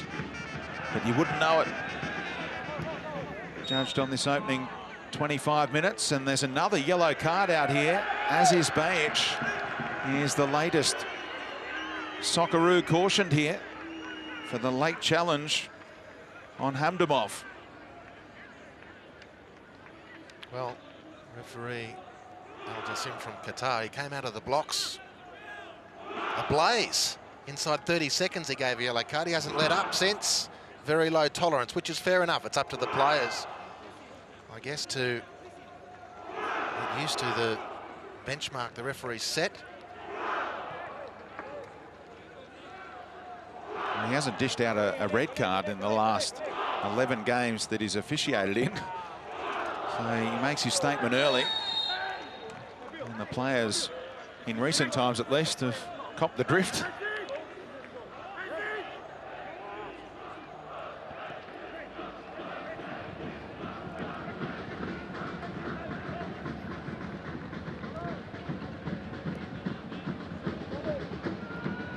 hasn't pulled the trigger on too many forward passes yet, Jackson Irvine. May get an opportunity here. Sainsbury comes back to the Hull City man, who's been in goal-scoring form heading into the tournament. A couple of goals against Preston North End in the final game before heading into international camp.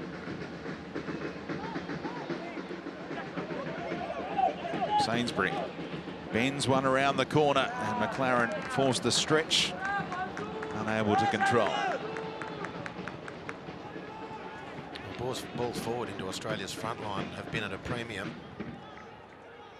Pretty much been chasing half chances and lost causes, to the extent even those have been present for Jamie McLaren. On that occasion, it was a more measured build-up from Australia, but the ball just skipping off the turf. Not able to get near it. Near enough. Irvine able to go forward that time to the feet of McLaren.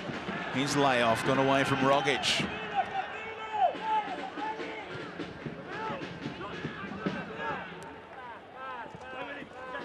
Sharapov again. Beats a couple.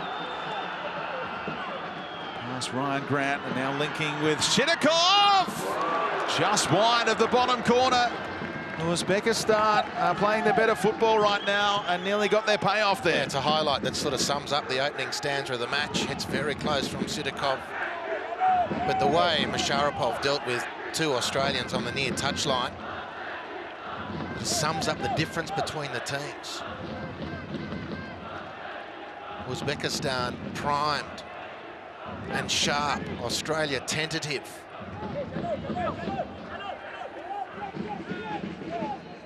Hector Couper didn't put everything into that Japan game, did he, in the final group game? He made 5 changes and then another 4 tonight, knowing that if they did get beaten by Japan or indeed draw with Japan, they'd be in this scenario, needing to back up 48 hours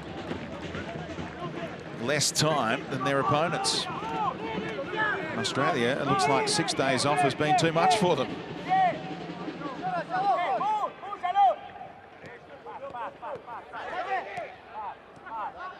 Ismailov. Sainsbury had a step again or two on Shamuradov. Well, the perplexing thing for Graham Arnold is that Hector Couper's team is... It's not just a matter of where players are positioned on the field, it's that in the one-on-one exchanges, Australia have been a distant second to their immediate opponents.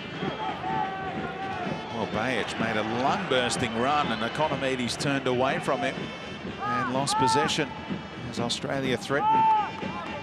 And Australia's ability to win the ball back quickly, it's a mantra of modern football, but it's escaped them almost completely. Here's a chance because of the slide of Jamie McLaren.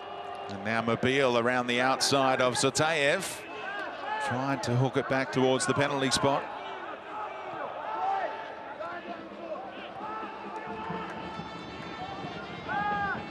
All the way back to Nestorov. He missed that semi-final 8 years ago. Picked up an injury in the quarter-final in that tournament, didn't play in the semi. And Turayev, his understudy, was under siege, coughed up 6 goals in the end. Robbie Cruz scored his first international goal. Cruz among the substitutes for Australia tonight. Nestorov very much Uzbekistan's #1 for a long time now.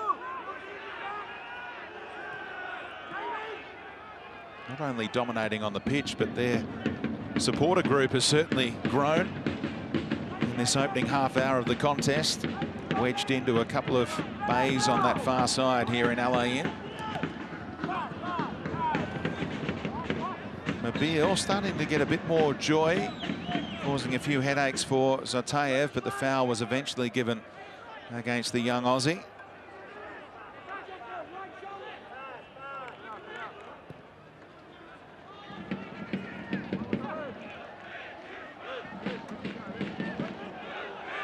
Australia setting up 4-4-2 defensively here as Zotayev goes inboard and no one reading that intent.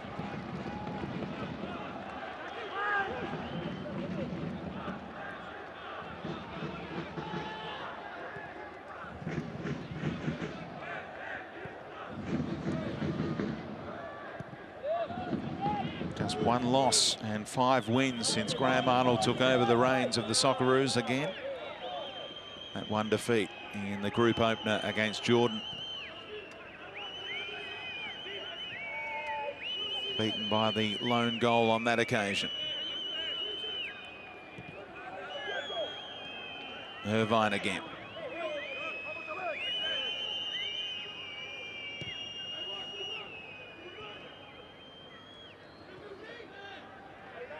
Now Milligan forced into a lot of sideways and backwards passing at the moment, Australia, but here's Bajic making another interesting run. Rogic eventually goes his way. That's a good ball out of defence from Sainsbury to pierce the first line of Uzbek defence. Irvine just had to fight for his first or second touch there. As a result, he was panicked in the through ball. His first touch let him down. And again, it's symptomatic. You know, a routine receive of the ball and play becomes complicated because Jackson Irvine's normally very sound technique lets him down, bounces up at knee high, and then it's on for young and old.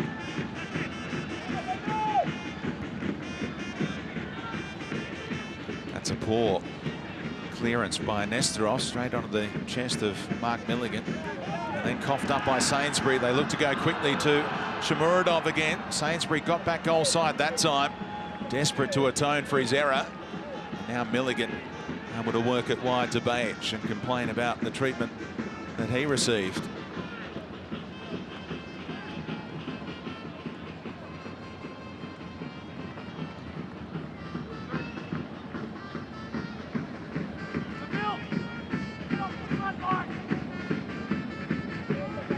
Socceroos coach Graham Arnold, a frustrated man right now.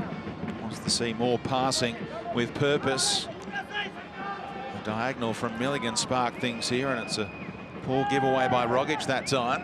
Nabil kept the pressure on and earns a throw-in in the attacking third. Quickly back to Irvine. Now Nabil. Sainsbury finds an angle to Ryan Grant. Now Nabil. And it's an easy pick-off for Akhmedov.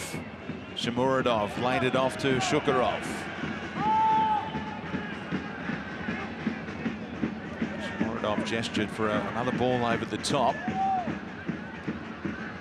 Dubov goes back to Shukurov instead.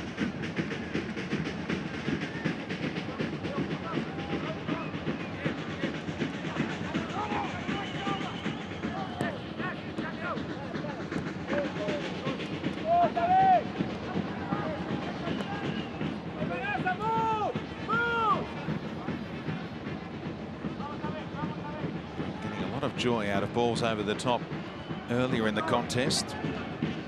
Kind of avenue has been shut down a little in the last 10 minutes or so for Uzbekistan. Any adjustments being made there from Australia? Well, Shamuradov, apart from offering long here, has been dropping a little bit shorter, so that option's been taken away.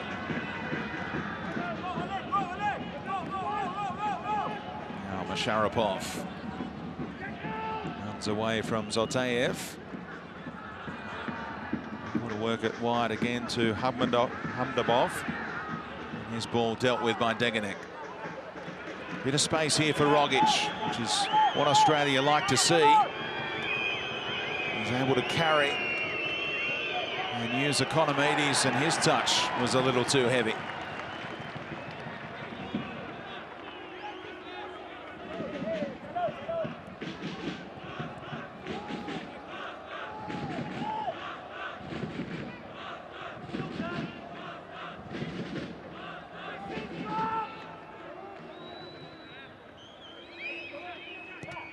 Sainsbury trying to bend one in towards Economides.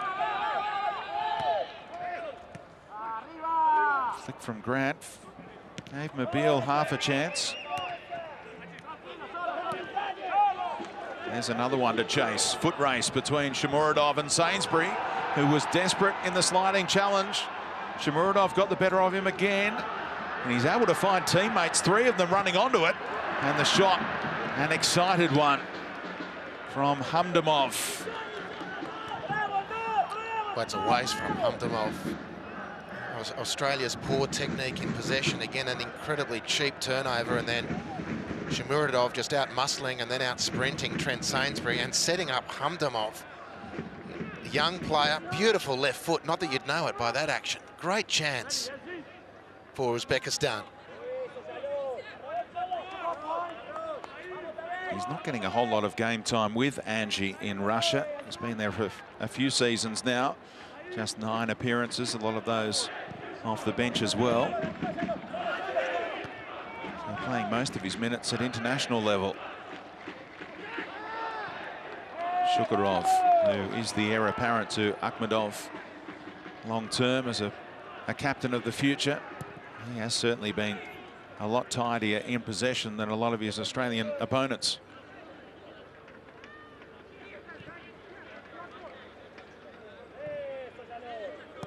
Well, in possession, Australia haven't been able to get out of their slumber. It's been very surprising to see the output so far. Almost totally lacking in dynamism. And the thing that broke the surface tension for Australia was, particularly after the Jordan game, was the ball to Economides, the ball to Wimmerbill, and one-on-one they managed to break something up and get something happening. Grant able to track it down. Support from Irvine. And it's last touch off him. Be careful protesting like that to the assistant.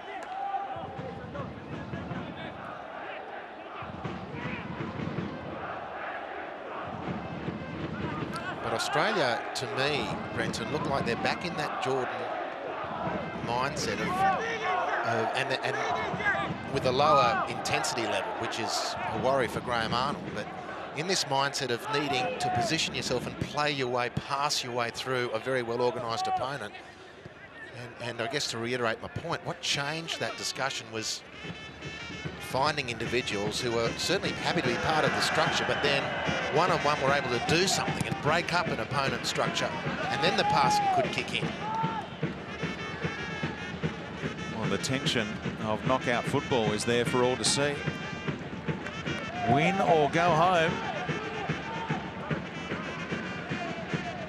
Quarter-final spot against either the UAE or the Kyrgyz Republic up for grabs here. A spot in the last 8.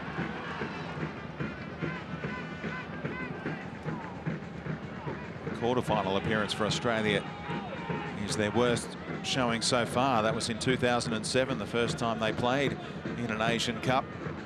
And Uzbekistan in recent times have been perennial quarter-finalists.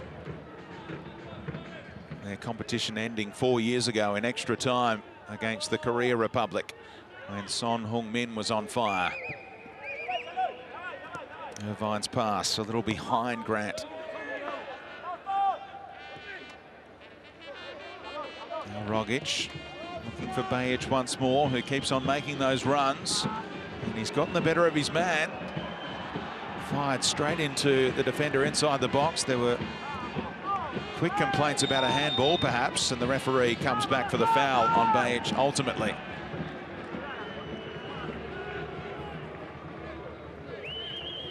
He fought hard to win that advantage. As Bajic got him behind Kashimov.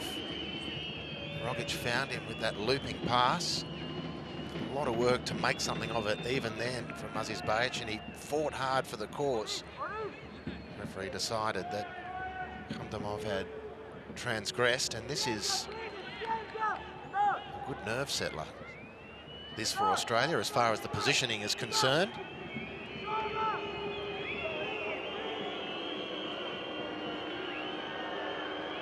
Well, there's a committee meeting going on right now about who's going to whip this one in for Graham Arnold's side. A right footer or a lefty? Degenek, who will be one of the targets, is standing in an offside position right now. And it is Rogic going for goal. Straight into the wall. And nothing coming of that set piece, at least initially. Australia still have possession. And a little flick off Irvine on the way out.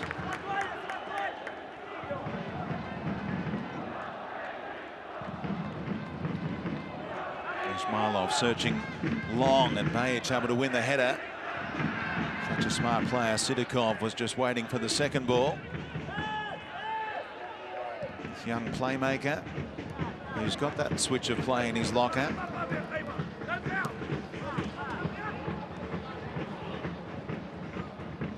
Australia's inability to lock Uzbekistan into one side of the field is causing all sorts of trouble. It's almost as though the Socceroos haven't decided which of the Uzbek defenders they'd prefer to carry the ball up, which they're more comfortable with in possession. Ball whipped in towards Shomurodov again. Now Masharapov. Well, he sold two Australians with the one move there. Now he's going for goal. And it was a long way off in the end. And Akhmedov says, what about me? Hands to his captain now. Sharapov, very tricky. Not with the correct decision at the end. And, you know, this would have to be part of the Socceroos half-time analysis, half-time discussion is we have to, when Uzbekistan bring the ball out, we have to work in a more organised sense to lock them into one side. There's no point in committing troops to try and keep your opponent on one touchline and letting them play out the other side so easily. Rogic to Bajic. Now Economides passed his man into the area. Support came on the blind side from Hashimov, and Uzbekistan needed that. Australia looking to finish the first half with a flourish here. Nabil in the corner, trying to earn one. Sharapov. There's been a lot of composure on the last line from Uzbekistan. Akhmedov with the release, and they just keep on picking up the second balls. Sidakov being encouraged to push on forward. Goes back to Shukurov. Now Akhmedov. He knows they've got a chance to keep this momentum going. And the cross is deep. Sidakov again. Well, he read where the header was going, but couldn't adjust the body in time.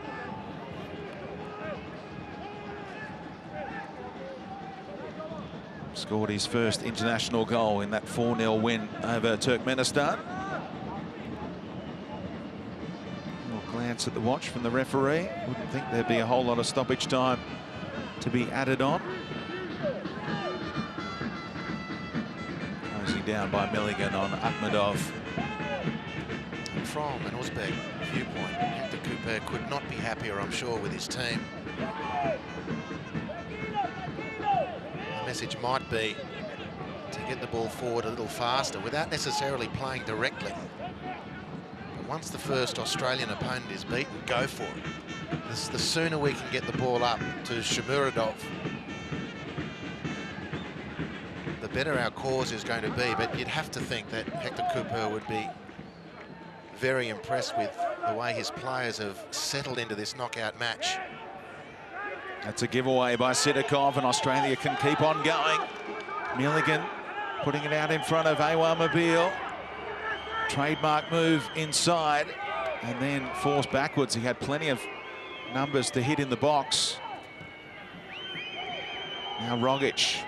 1 minute of stoppage time being added on. Bajic lifts it towards the penalty spot. Away by Masharapov.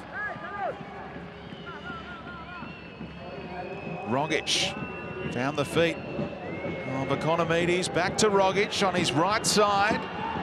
Able to slip it through, intended for Ryan Grant, and it's out for the goal kick in the end. Australia with their most promising moment right at the back end of this first half. Almost wasn't to be. Bill getting into a one-on-one situation, then opting to pass back, and looked as though the attack was dead at that point, but Rogic found a way forward, kept probing, a little bit of energy, worked well for the Socceroos. They finally flicked a switch with 45 minutes gone, and that'll do us for the first half here in Al Ain. Uzbekistan looking for their first ever win over Australia. Had an early chance. Shomurodov unable to beat Matty Ryan one-on-one, who came up with a priceless save for Australia, who offered very little in attack. Nestorov has been quiet in the Uzbekistan goal. And at half-time in this round of 16 encounter, it's Australia 0, Uzbekistan 0. We thought it was going to be tight. That's exactly how that opening 45 minutes transpired. We're back in a moment with John Aloisi, Robbie Slater and Mark Bosnich to break down that first half in Al Ain and look ahead to the second. We're back in a moment. Live Asian Cup on Fox Sports.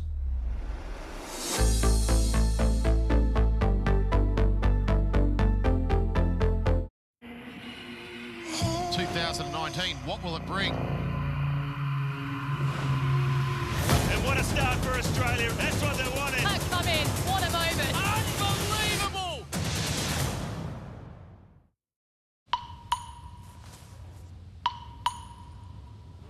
In tomorrow's game, there'll be another golden generation. You'll be told which club to support by your grandparents. The world will watch us. I'll have his job. And we'll be world champions.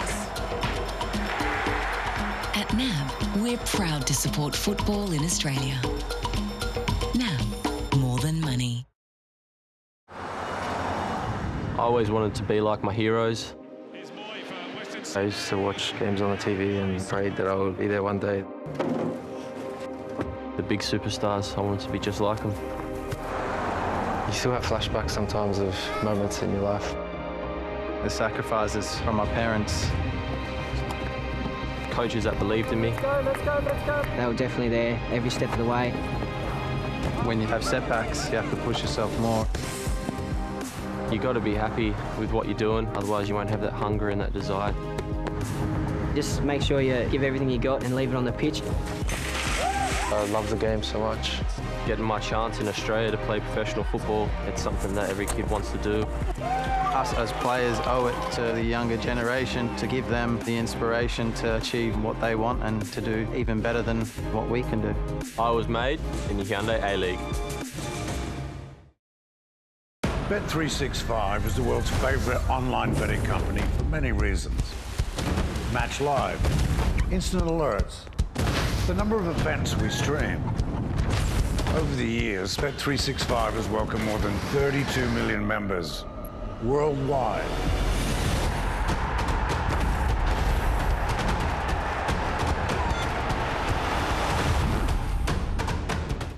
Gamble responsibly. There's a new enemy. Starting Monday, February 11. What does it mean for Alexandria to survive if the kingdom falls?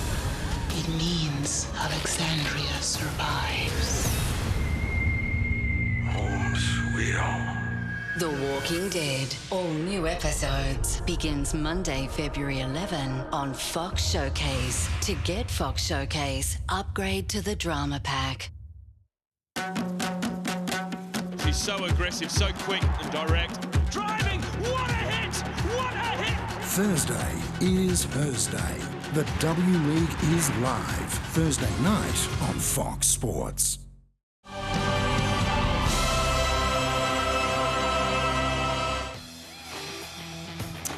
Welcome back. Not much clarity there for the Socceroos in the first half in terms of chances created and ascendancy.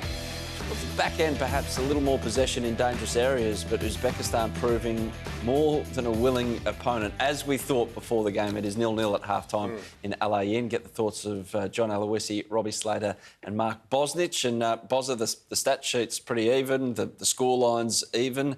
Is it an even contest in your eyes? Even contest, but it's leaning towards Uzbekistan at the moment. I think from a technical perspective, they've been superior to us, kept the ball far better, had the better chance when Matt Ryan made that save from Shomurodov. And also, I think from a defensive perspective as well, they're getting back very, very good and in a lot of numbers. Australia's trying to get back into the game.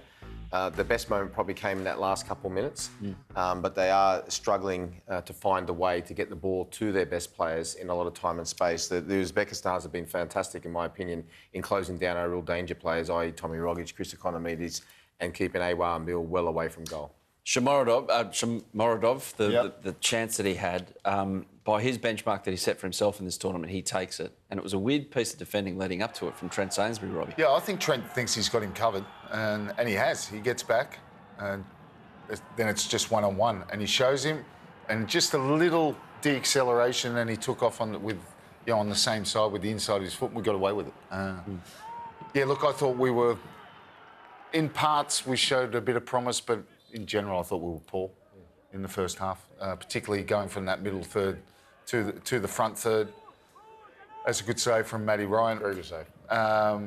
We need to get better. There's no doubt about that. Akhmedov in the middle, he's really pulled the strings, and they've just looked that bit sharper when they're going forward. Look,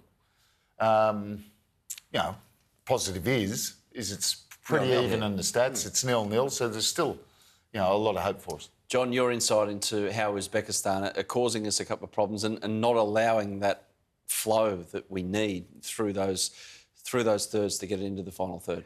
Yeah, well, the way that Arnie likes his rotation is for the midfielder to peel out into that fullback area, fullbacks go high, and then our wingers come inside. And they're not allowing it because their fullbacks are following our wingers in Mobile and Economides, and they're stopping them.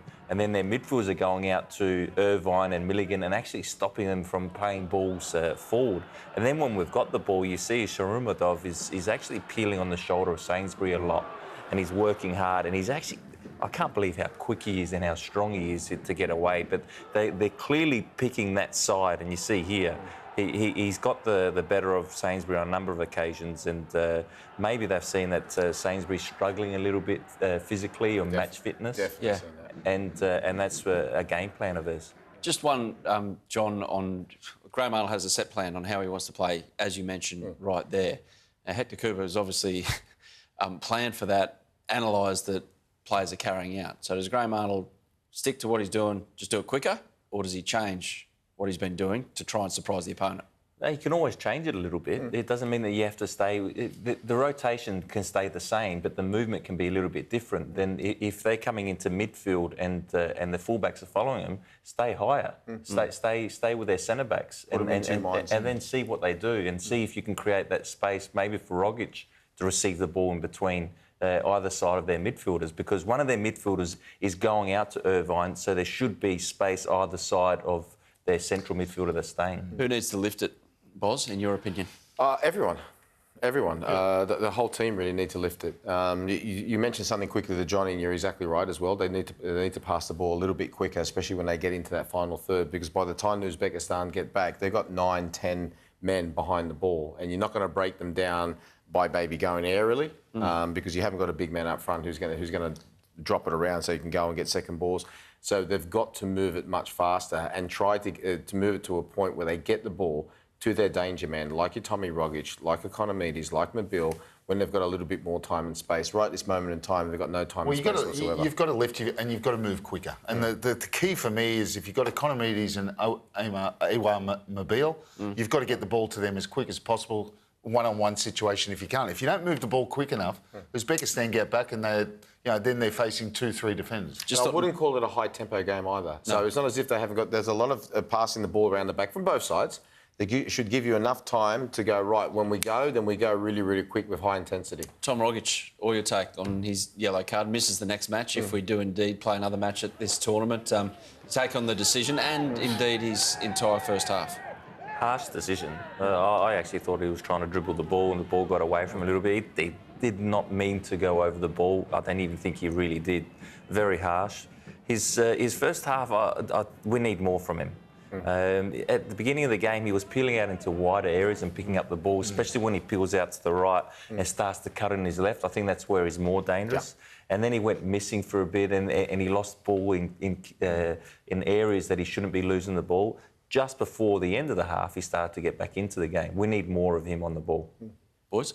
Yeah, look, I think our expectation around Tommy Rogic with the players who aren't there is massive. And, I thought he was very good against Syria, but I think that area, and that's the area you talk about, where he pulls towards that right-hand side, gets it back on his left foot. That's where he set up the Jamie McLaren goal. But he hasn't been poor, but by his standards, we need him to get better. Uzbeks, you've seen them so much in this tournament. Would you imagine much change from what they're doing, or they're set up perfectly Not to at all. do what they want to do? I think Hector Coupe's got them set up absolutely perfectly. The only thing that he'll be disappointed with is the fact they're not going in at 1-0.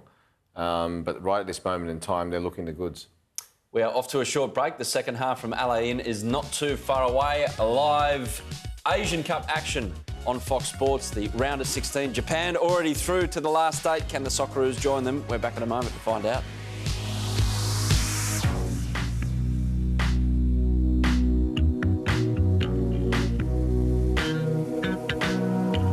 Melbourne and Sydney, 2 shades of blue. This is the big blue.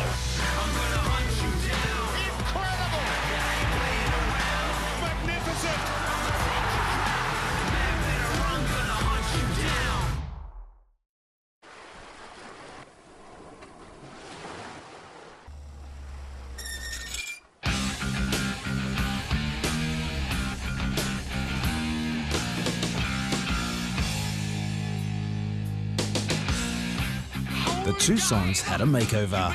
It looks, drives, and feels even more amazing. And so will you.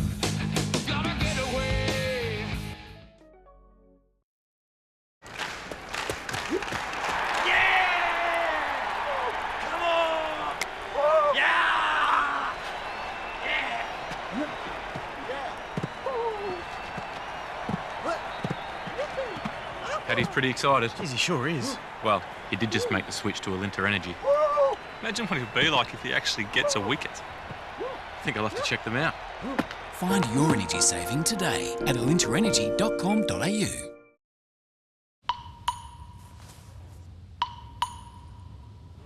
In tomorrow's game, there'll be another golden generation. You'll be told which club to support by your grandparents. The world will watch us. I'll have his job. And we'll be world champions. At NAB, we're proud to support football in Australia. NAB, more than money. Join Bet365 and discover the power of the world's favorite online betting company. Instant match updates, in-depth analysis, live streaming. The Bet365 app is so advanced, it will blow your mind.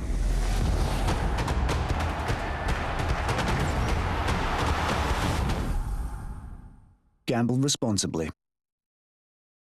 They're back. Oh, this is great. Oh, this is woeful. The straight talking new season of Gogglebox is coming with a brand new couple crashing the couch. Yes. I love this show. Love it. Gogglebox. New season starts Wednesday, February 6 on Lifestyle. Cracky shot. Wonderful strike. Gee, that's well played. Beautiful bowling. That's an extraordinary shot. What a moment. Out of the ground. Oh, it's a huge one. No one's catching that. Oh, thank you very much. That's gone. That is an unbelievable shot.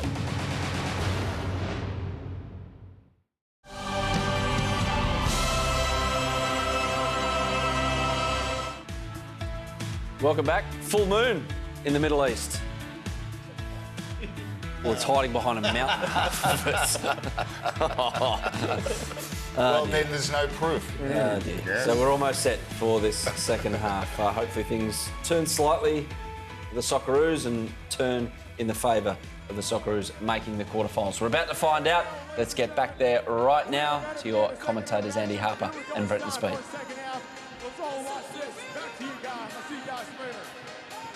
Shamuradov had that early chance, a ball over the top, opening Australia up, but he couldn't beat Matty Ryan one-on-one, who made a crucial save for Australia. Nestorov not really tested by the likes of A1 Mobile.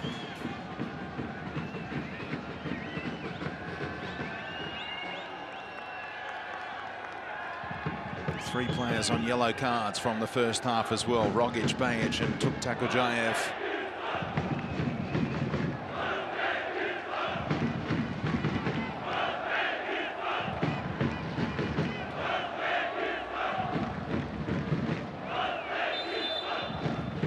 Goalless in the first half. Will we have a winner after 90 minutes, or could we be bound for extra time and even a penalty shootout between these two countries? Chances were few and far between in that opening half, which was dominated by the White Wolves, Andy Harper. Yeah, and short of really baring their fangs, they have got more of a bite to come, which is a worry for the defending champions, who were extraordinarily flat in that first half in a sudden death match. Sliding in went the right back, Hashimov, and an early yellow card at the start of the second half, just like we saw in the first. But the Australian reaction suggests that Hashimov is lucky to stay on the pitch here. Well, I think referee Al-Jassim beat his record set in the first half.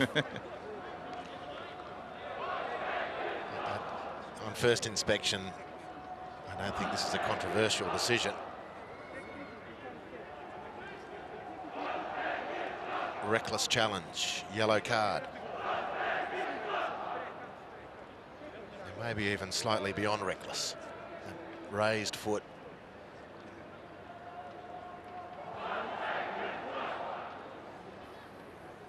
On the borderline between reckless and violent conduct. Well, some people describe it as an orange card, and VAR kicks in the next round, and should VAR determine a challenge like that is worthy of a red, they can advise the referee to maybe upgrade their decision from yellow to red, but not to be in this round. And it's still 11 on 11 here. And most important of all is the Australian player involved. Aziz Bajic is up and moving almost freely. Gingerly is currently bouncing around on the balls of his feet.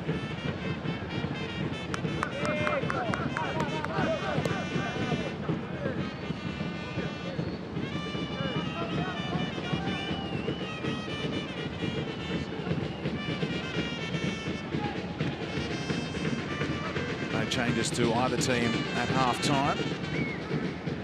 Interestingly, though, we were watching the Australian substitutes at half-time, and Matthew Leckie went to grab some paperwork, and he could be required shortly, slated for half an hour or so if required by Graham Arnold.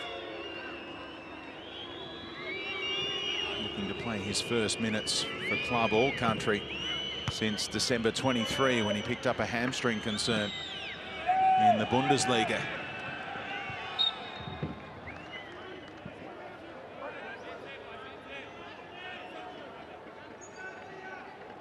Will Graham Arnold call upon this man? Handy weapon if they can get him right. And fit. If he's fit and ready to go, you're going to treat carefully, of course, but questioning the preparation is done and the recuperation with the experts around him. But that first game back is always a worry.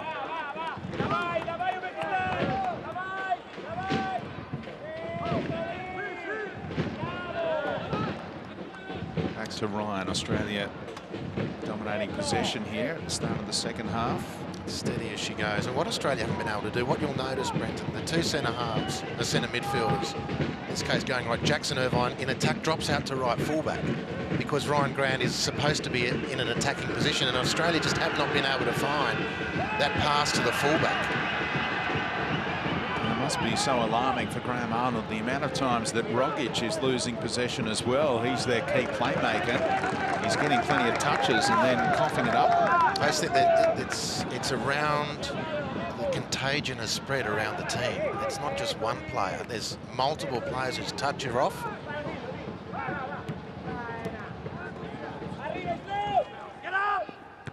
Hastily down the line by Bajic. Good climb by Milligan. Likewise Shukurov, who found Akhmedov. Shukurov on the follow-up. He could have turned there. Hamdamov went backwards, and a bit of impetus was lost. Degenek strong and fouled.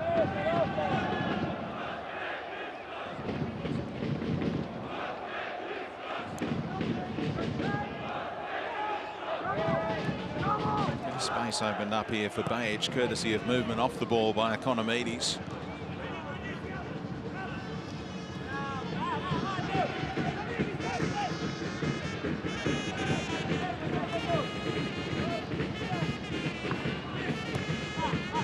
Lovely layoff or attempted layoff by Economides. But better from Australia. And for them to go to the next level, they mustn't focus on the fact that that exchange didn't work, but take heart of a bit faster ball movement and supporting play off that fast ball movement. It's been very sluggish from Australia. Rogic able to turn this time. Had a look over the shoulder. It's opening up here for Tom Rogic, who takes on all and sundry. Takes a tumble a long way after there was minimal contact, perhaps, and it's out for a goal kick. Well, this run was almost by default in the end. Looked for something else to eventuate. Nothing was, but well defended by Uzbekistan. The bright point for Australia out of that is some initiative was looked to being accepted, taken. Still playing with that hand heavily bandaged. There's a broken bone in that hand, which will be repaired after this tournament. He does protect it when he falls. Here's Tom Rogic. I'm sure Celtic won't want him to miss any game time should he return to the club, or when he does return to the club after international duty. Interesting to see when he does go under the knife to have that repaired. Here's Economides. Milligan. Deganek can go to Sainsbury. Bajic will be the target here. He made a little run in behind. He's onside this time. And he's saying that he was caught by a stray hand there by Hamdamov. Nothing doing as Akhmedov breaks through a challenge. Great advantage signalled, and Shukurov trying to make the most of it. Worked it wide to Masharapov. Sidakov. And Masharapov on the end of the return ball. Mobile getting back and helping out defensively and scrambling it out for a throw-in. A good defence from Owen Mobile and a good recovery run. He was in the attack line when that ball broke down, or that play broke down. As is Bajic suggesting, indicating, complaining that he copped one in the face. So Mobile had tracked the play all the way. Tried to dislodge Shukurov in the centre circle, couldn't. Continued to ultimately performing that defensive role very, very well.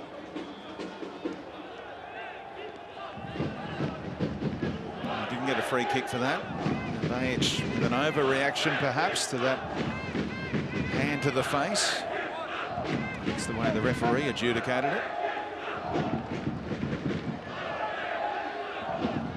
Been interesting in the respective dressing rooms at half-time, Andy. Uzbekistan no doubt encouraged and excited about the potential, and Australia getting a bit of a rocket to spark to life. Not sure if a rocket would have been the preferred mode of communication. The outcome needs to be for the players to actually find themselves. Their body language has been very submissive. Their possession has been a very submissive type of possession. They haven't at all carried themselves like a team that wants to dominate, or feels like they can, and that's how you flick that switch. Well, whether it's throwing teacups or giving players a cuddle at half-time, that's for the coach to decide, but certainly the ascendancy going into half-time was clearly with Uzbekistan. Much more comfortable in their skin tonight.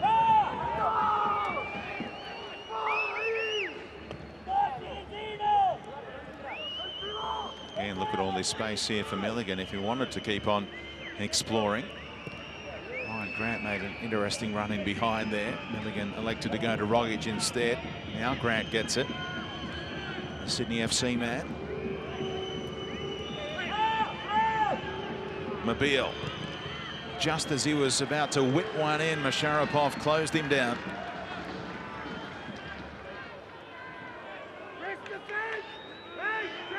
Both of those wingers working both ways in attack and defence when required.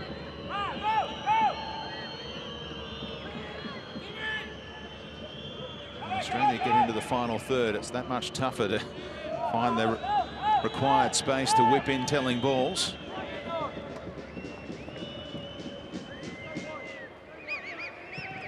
Uzbekistan setting up with a back five at the moment defensively.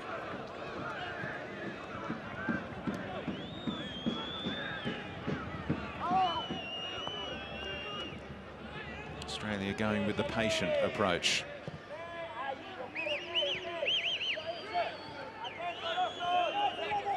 Irvine exchanging passes with Rogic, who sensed some company arriving in the form of Masharapov. He's beaten 4 Uzbekistan opponents, and he knew that space would be opening up, but he couldn't bend it far enough towards Grant. Zlatayev got back in time. Well, that was a great sign from an Australian viewpoint. The Tom Rogic, that's the sort of swagger. He believes in those moments I can take anyone on, and any team in any tournament, if you're going to try and assume the mantle of the dominant team, you've got to have that swagger about you.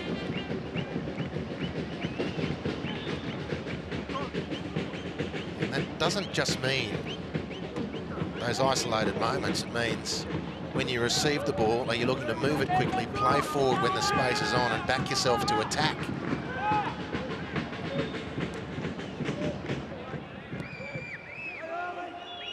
It was an even split, 50-50 possession in that first half. As we saw at half-time, Australia certainly taking over in that category. Uzbekistan struggling to get a touch right now. Australia not opening them up, though, just yet at least.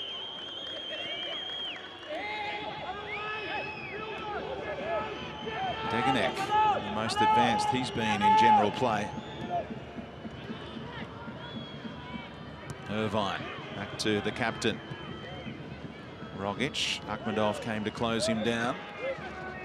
Bajic has Economides working hard ahead of him.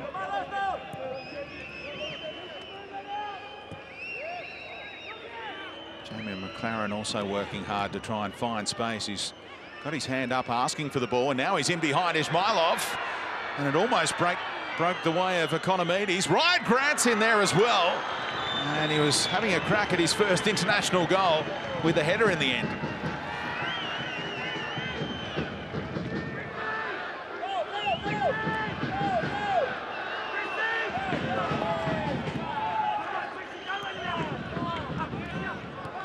Australia nearly getting some reward after all of those passes being strung together.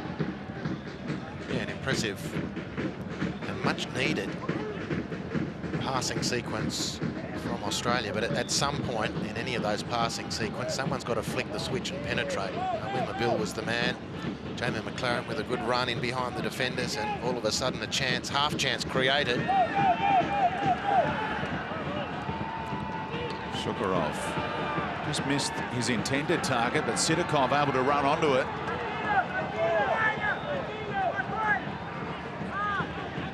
Akhmedov. Now work it out in the end.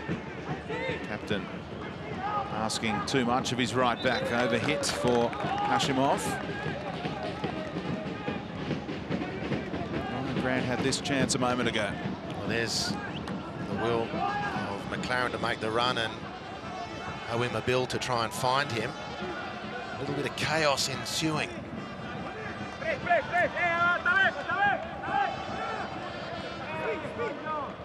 He wrote a very dramatic article in Australia in the last week or so, Ryan Grant, saying that he's lucky to be alive after a surfing accident in the last calendar year, and he got stuck under the water and somehow emerged unscathed, or relatively unscathed. Now Australia get a corner, won by Mobile. Better energy, better penetration, very positive from Ryan Grant, and Wimmer Bill again was positioned in a very handy position out wide. They like to go short from these corners. Mobile delivers. Irvine was the intended target. He's a real aerial threat for club and country. Grant's made the run again.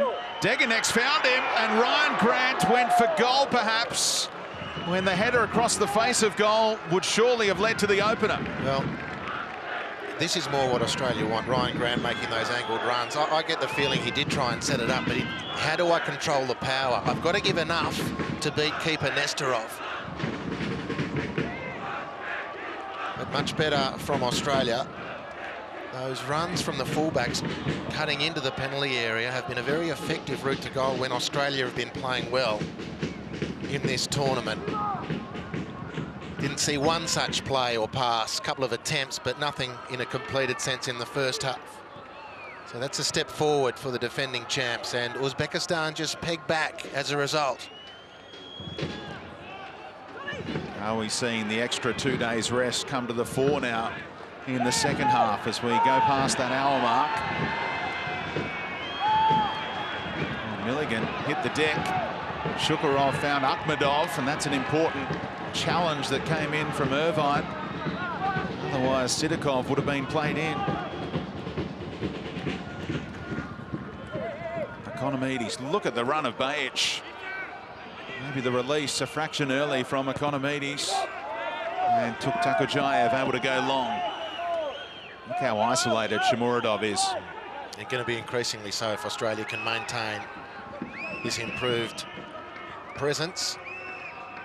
From a coaching viewpoint, and Chris Economides has been so dangerous in those moments when he's got a rare chance to actually get some momentum and run at the player. You'd encourage him next time just to go yourself. Well, here he is, right on cue, as called by Andy Harper, and he was caught late there. Defender almost treading on his back heel. There was no free kick for Economides, and Uzbekistan were able to clear their lines. Well, Degenek, well, he didn't keep that one in, according to the assistant, who had a great view of it. And Uzbekistan will take the throw. Yeah, good run from Chris Economides. And again, very clearly a way forward. There was an unintentional collecting of the leg there, which doesn't mean it can't go penalised. Handball's the only rule in the laws of football where intent is the operative word. Chris Economides just missed it by that much.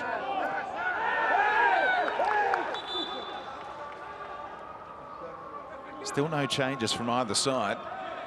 We said that Australia might need a spark off their bench as we ticked into the early minutes of this second half, but maybe Hector Cooper might have to think about it himself. Well, they've got their top goal scorer of this current crop of players, Murat Bikmayev. He started the first game, didn't really set the world on fire, and there's no way you could play him, in my opinion, in front of Shomurodov.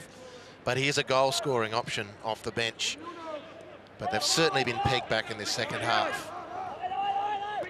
Moments like these are really helping Australia turn the game around. Well, Bajic did brilliantly. That initial turn to surge into space, and Economides has let him down again.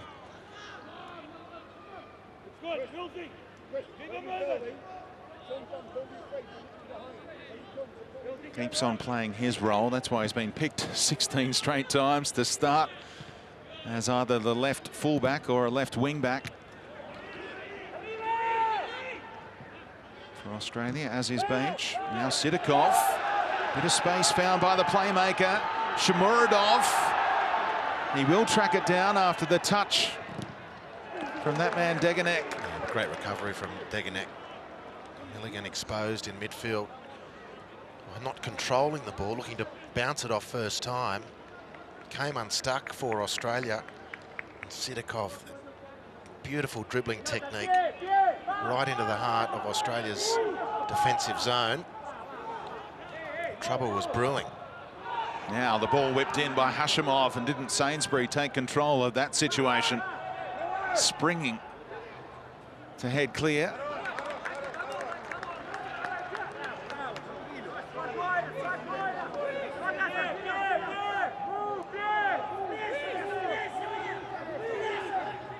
Hashimov found Shomurodov. Sidakov again, and he showed too much of it to Rogic. Went to Mobile early, and he should get the free kick, and he does. From Zoltaev. Grant bursting free down the right-hand side, or Australia plucky enough to try it.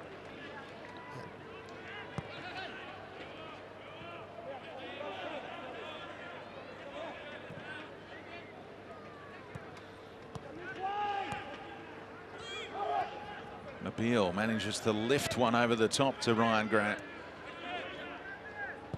All the way back to Sainsbury at the end of it all. Matthew Leckie appears to have been summoned by Graham Arnold. You can see him drifting back towards the Australian bench right now. Grant the target in behind here. Well, it flicks off the Uzbekistan defender, Musharrapov, appealing for a goal kick. And the body language was not convincing. It is an Australian corner. And so that's where the Australian formation in possession works much better. Not on halfway, because they haven't been able to find that pass. They've taken this one short. And the ball overhit under pressure at the end of it all.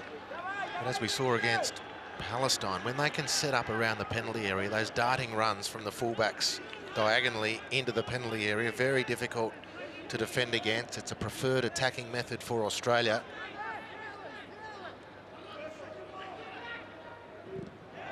One of Australia's assistant coaches, Kenny Lowe, the former coach of the Perth Glory in the Australian A-League, just showing Matthew Leckie his responsibilities once he gets out there. Is it one of his former staff members who is currently coaching in Uzbekistan, commenting on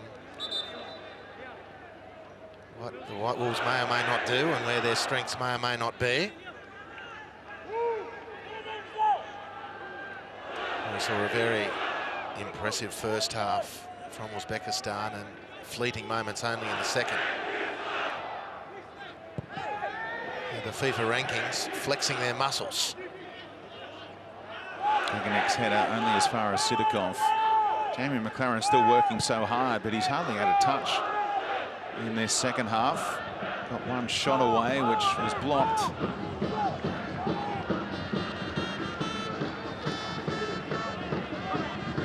Will he be the man to make way for Matthew Leckie? We're about to find out.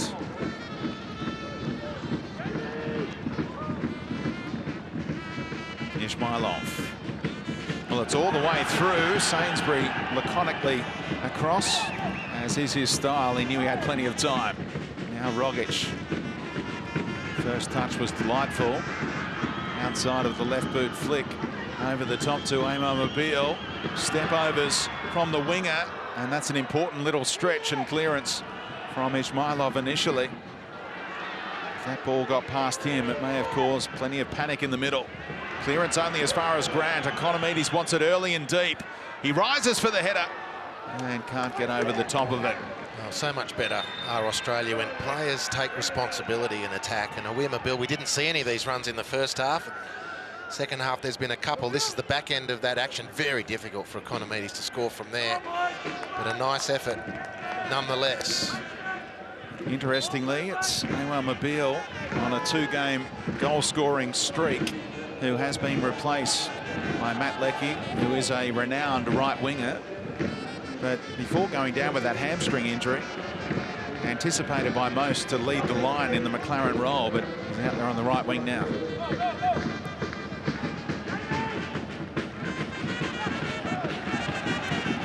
Shukurov couldn't work it past Sainsbury. Opportunity now for Uzbekistan to start climbing back into the game.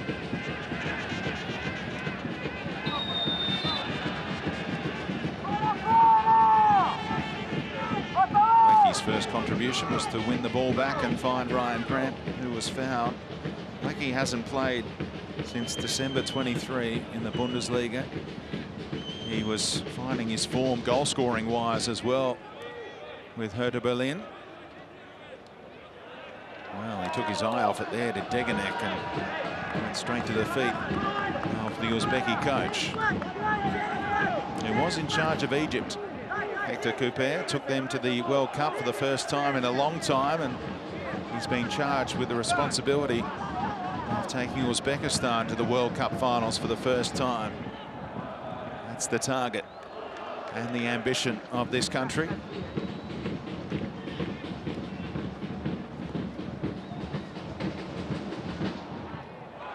Australia have been going to World Cups consecutively since 2006.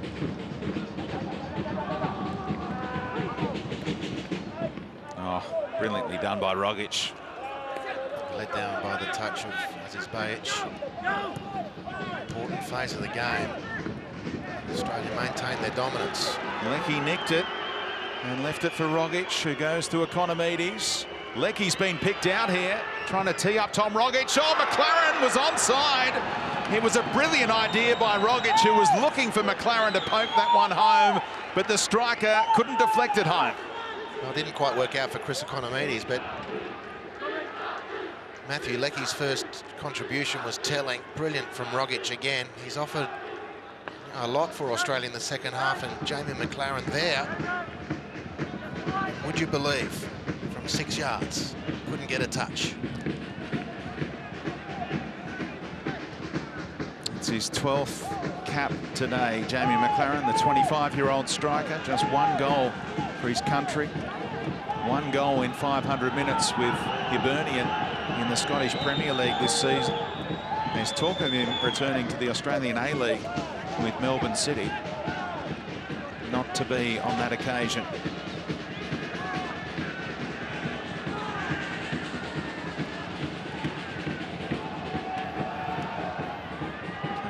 In the road there. Australia win it back once more. Now McLaren to Rogic. Economides. There's a bit of a flow about Australia now. A bit more space opening up in the last 20 minutes of the game here. The 90 at least. Extra time may yet be required. Now Leckie can go to Grant. Forced him all the way to the corner. Able to track it down and go back to Leckie. Sainsbury. Look how deep Uzbekistan are here. Make it a back six at times. Akhmedov camped right in front of his defensive line. So they can pass it around in this part of the field at will right now. Leckie's going to take on the strike. Matthew Leckie, welcome back, and it's punched away in the end by Nesterov, who didn't fancy that one on the bounce.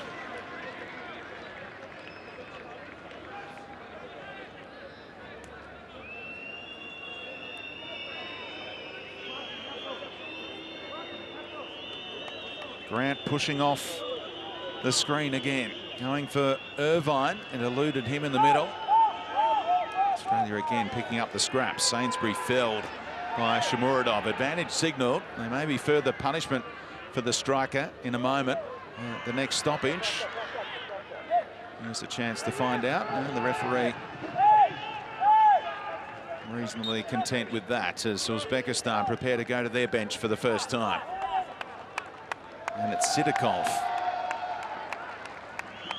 a 22-year-old midfielder who's going to make way for Alabayev.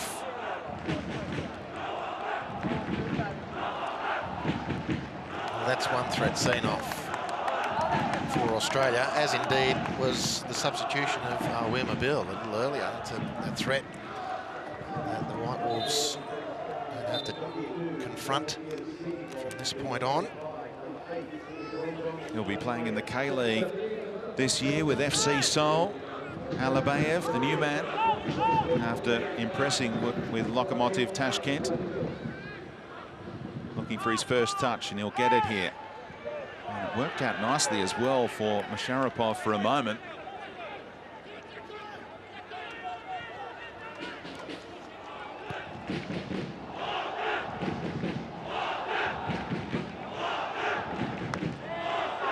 Uzbekistan fans finding their voice once more, sensing their team needs a bit of a lift right now. Australia looking to turn up the pressure. Proudly wearing that new badge on the front of their shirts at this tournament, letting everyone know that they are indeed the reigning champions of Asia, winners 4 years ago in the final in Sydney. The title defence on the line here, though. Australia preparing another change. Don't think Jamie McLaren is going to last much longer, with Apostolos Giannou ready to come on.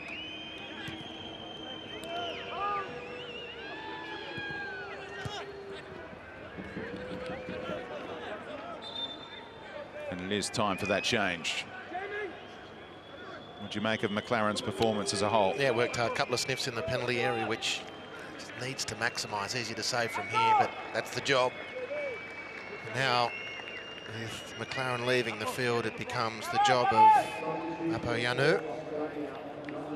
who since his move back to league football in Cyprus is looking much more a footballer. 2 good contributions off the bench in this tournament, included in which is a goal and another effort which hit the post. Now Rogic earns a corner. It flew out off Alabayev.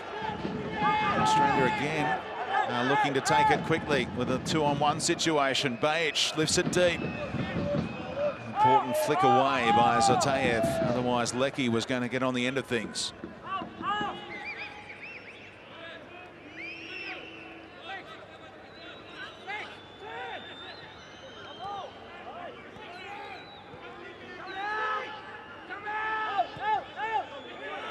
Milligan quickly to Rogic. Bajic is providing the width. Economides, well, he wrong-footed his teammate there. Had some promising situations, the 2 left-sided players, but it's broken down more often than not with the Economides pass at the end of it all. Leckie's added a new dynamic. And a new version of the 1-2. Taking on Zotayev, turned him inside out. Matthew Leckie! And poked clear in the end by Hashimov. Well, what a return to action that would have been from Matthew Leckie, who brought out the best in Nestorov. And the scraps were tidied up by the Uzbeki defence. Now Grant. Yanu was the target. That's great defensive work by Tuktakojayev that time. Now Uzbekistan might be able to spring something on the counter. Musharrapov, so influential early. He's been forced to help out and become another defender in this second half more often than not. They've taken its toll as well, the way that he went into defensive mode there. Excellent defending from Tuktakojayev, as you said. Renton. Yanu was there or thereabouts twice. Firstly on the little scramble on the goal line, and then as that ball was floated in for the header.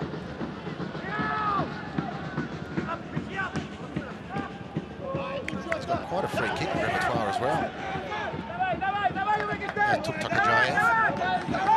Certainly this second half, Uzbekistan barely been close to the Australian penalty area.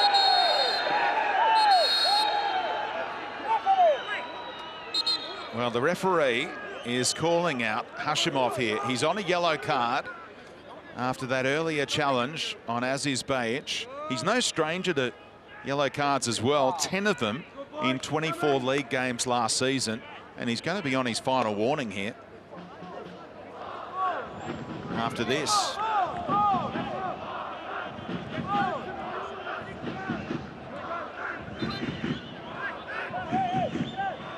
His reputation precedes him. 26-year-old, hard-nosed right back. He's being watched by the referee big time right now.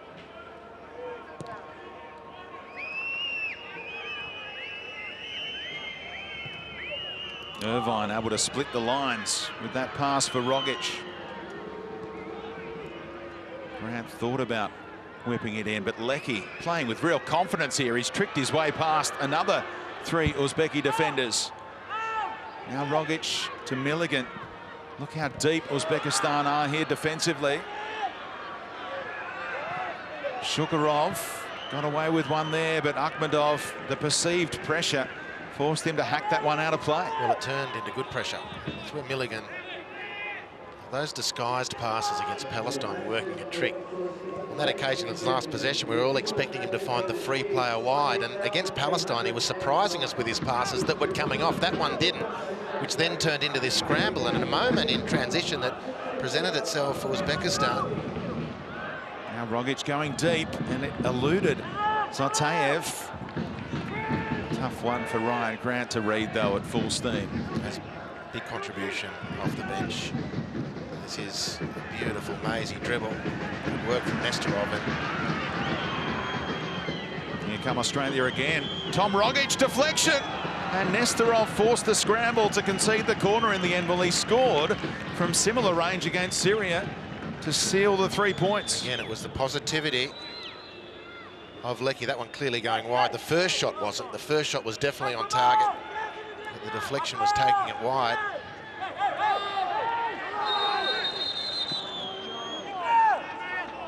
Yanu is right in on top of the goalkeeper here.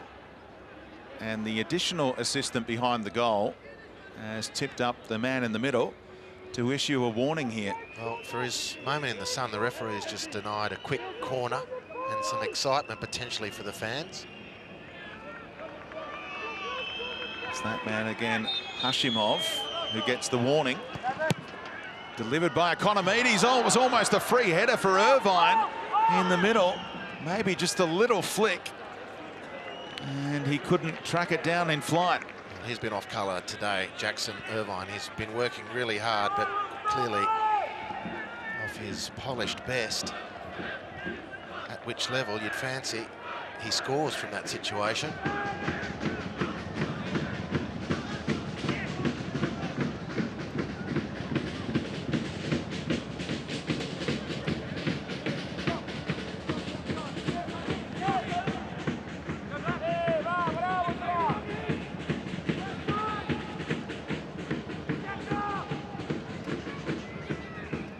Australia committing more and more bodies forward here, sensing their opportunity can come in regulation. Got a guard against Shomurodov going the other way if they turn over possession cheaply. But right now, Uzbekistan can hardly get a touch. Those whistles are coming from the fans of the White Wolves.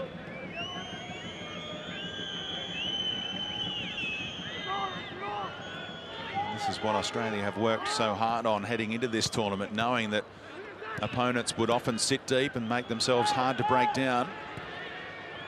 Here's Shomurodov, who's caused a few headaches for Sainsbury and Degenek throughout the evening. Not so much in this second half, though.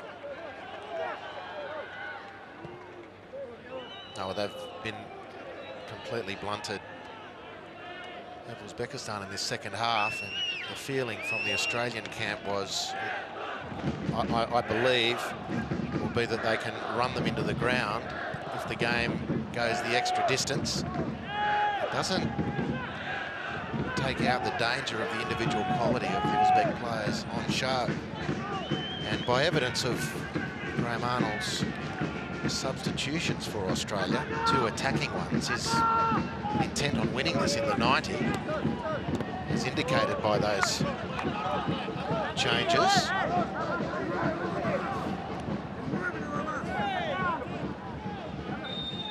Interesting.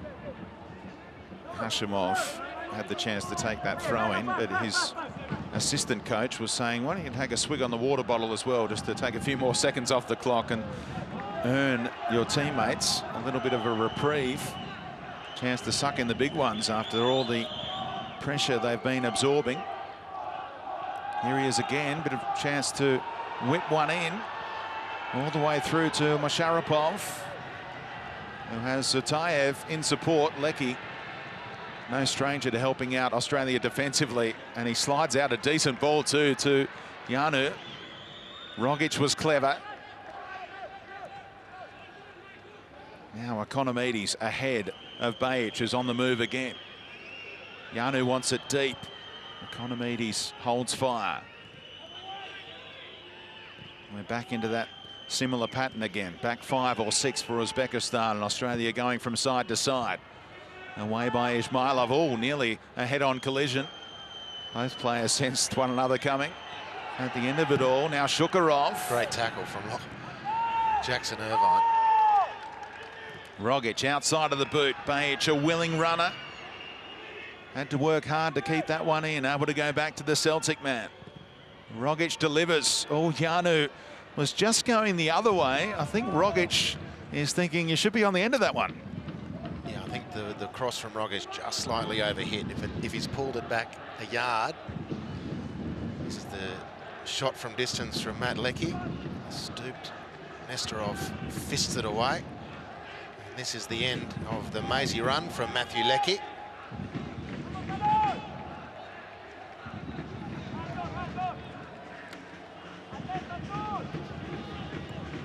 Nesterov keeping yet another clean sheet for now at least. Played in the 2004 Asian Cup. 07 as well, 2011, 2015 and 2019. 35 years of age now, 100 plus caps for Uzbekistan, and the first man ever to play in 5 AFC Asian Cup finals. Sharapov.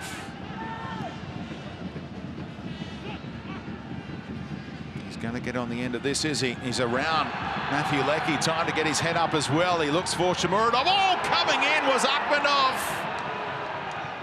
And they're saying it's a corner, a touch off Australia. They're saying that Akhmedov missed his chance, but the corner has been given.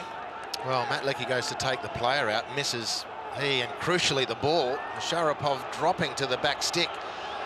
Well, who's to deny Adil Akhmedov? But I tell you what, the left foot of Hamdamov was primed. He now takes this corner. Let's see how good his left foot is. They're on the move in the middle. Big chance here. And half-hearted appeals for a penalty as well, the way the Australian defender controlled that ball in the middle. And there were a few hearts in mouths in the Australian supporters section there, and also on the Australian bench as that corner was whipped in. Amnabot able to get it down towards Akhmedov. Well, they're encouraged by that little... Energised. They've needed something. They've been completely pegged back and almost accepting this status of, well, we'll just hang on and see if we can grab one. And Australia have prized them open. It's taken Nesterov's goalkeeping to deny Australia so far. Just some slight signs now after that last attack that Uzbekistan believe they may be able to play their way through this rather than just defend their way through it. It's like they've been sitting back on the ropes, taking all of the punishment Australia want to dish out, letting them punch their way into tiredness, and then have a crack approaching the 90-minute mark. Tuktakajayev hooks it back, and Bajic down the line to Yanu. Good hold-up play by the substitute striker. And Economides crying out after that challenge. It wasn't that man this time. It was Hamdamov who got him. True applause from his Argentine coach, Hector Cooper. He loved it.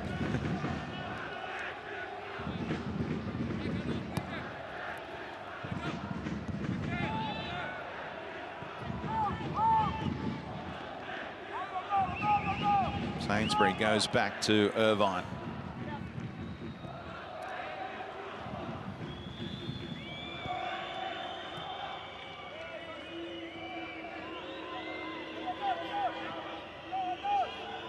Milligan.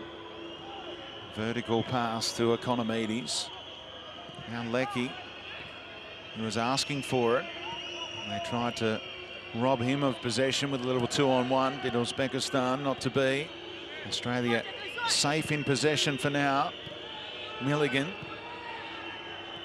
Good movement by Yanu, but it got away from him, and Shukarov, as he's done so often tonight, there to break things up. It will be coming back, though.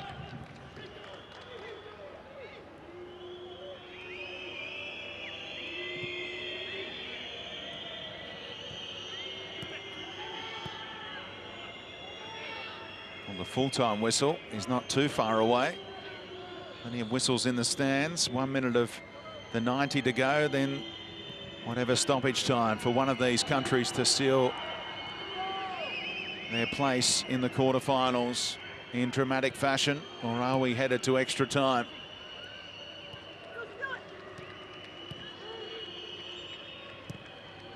Economides.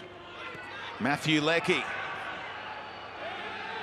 And he fouled his man, Alabayev, at the end of it all. Run into a little cul-de-sac there and find his way out of it legally in the eyes of the referee. Economides had swooped in and picked up the ball. It was going to be a good opportunity, second effort for Australia. referee decided enough's enough.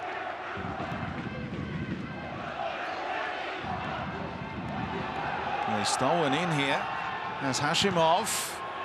And that's a clearance that had to be made by Sainsbury at the expense of a corner. Well, he's asking for the throw-in. The Australians believe that ball went their side of the corner flag and not Uzbekistan's, but it is going to be a set piece. And they looked a little nervy defending the previous one. Well, it was a good one, whipped in by Hamdamov. This time he goes short, and he takes on the strike second time around, and Matty Ryan will accept that with glee.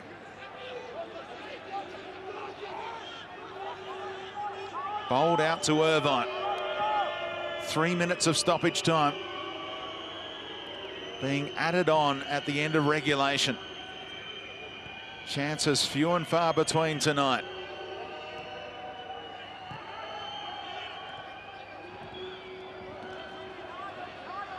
Australia with pretty much all of the meaningful possession in this second half. Rogic pulls into a wide area this time. Back to Irvine.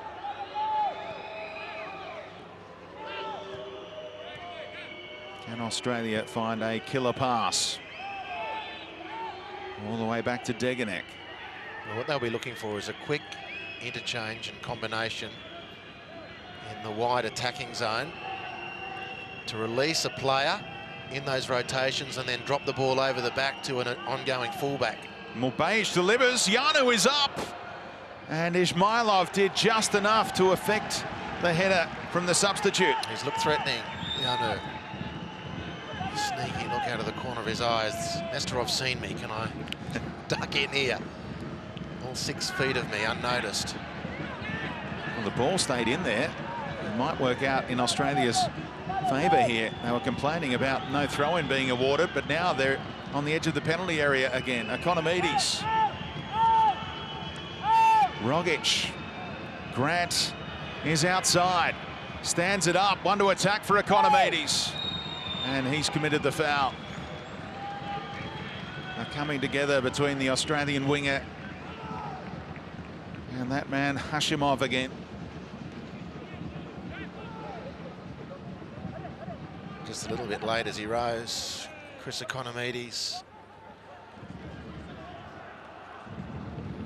Good run forward in support again by Aziz Bajic. And the recycled possession ending up with Ryan Grant, who just dropped one into the danger zone for Australia, but as they've done most of this second half, Uzbekistan defended very well.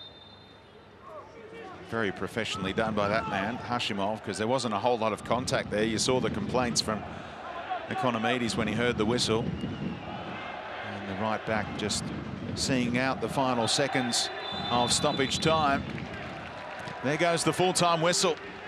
We will require extra time to see who goes through to the quarterfinals for the right to face either the UAE or the Kyrgyz Republic.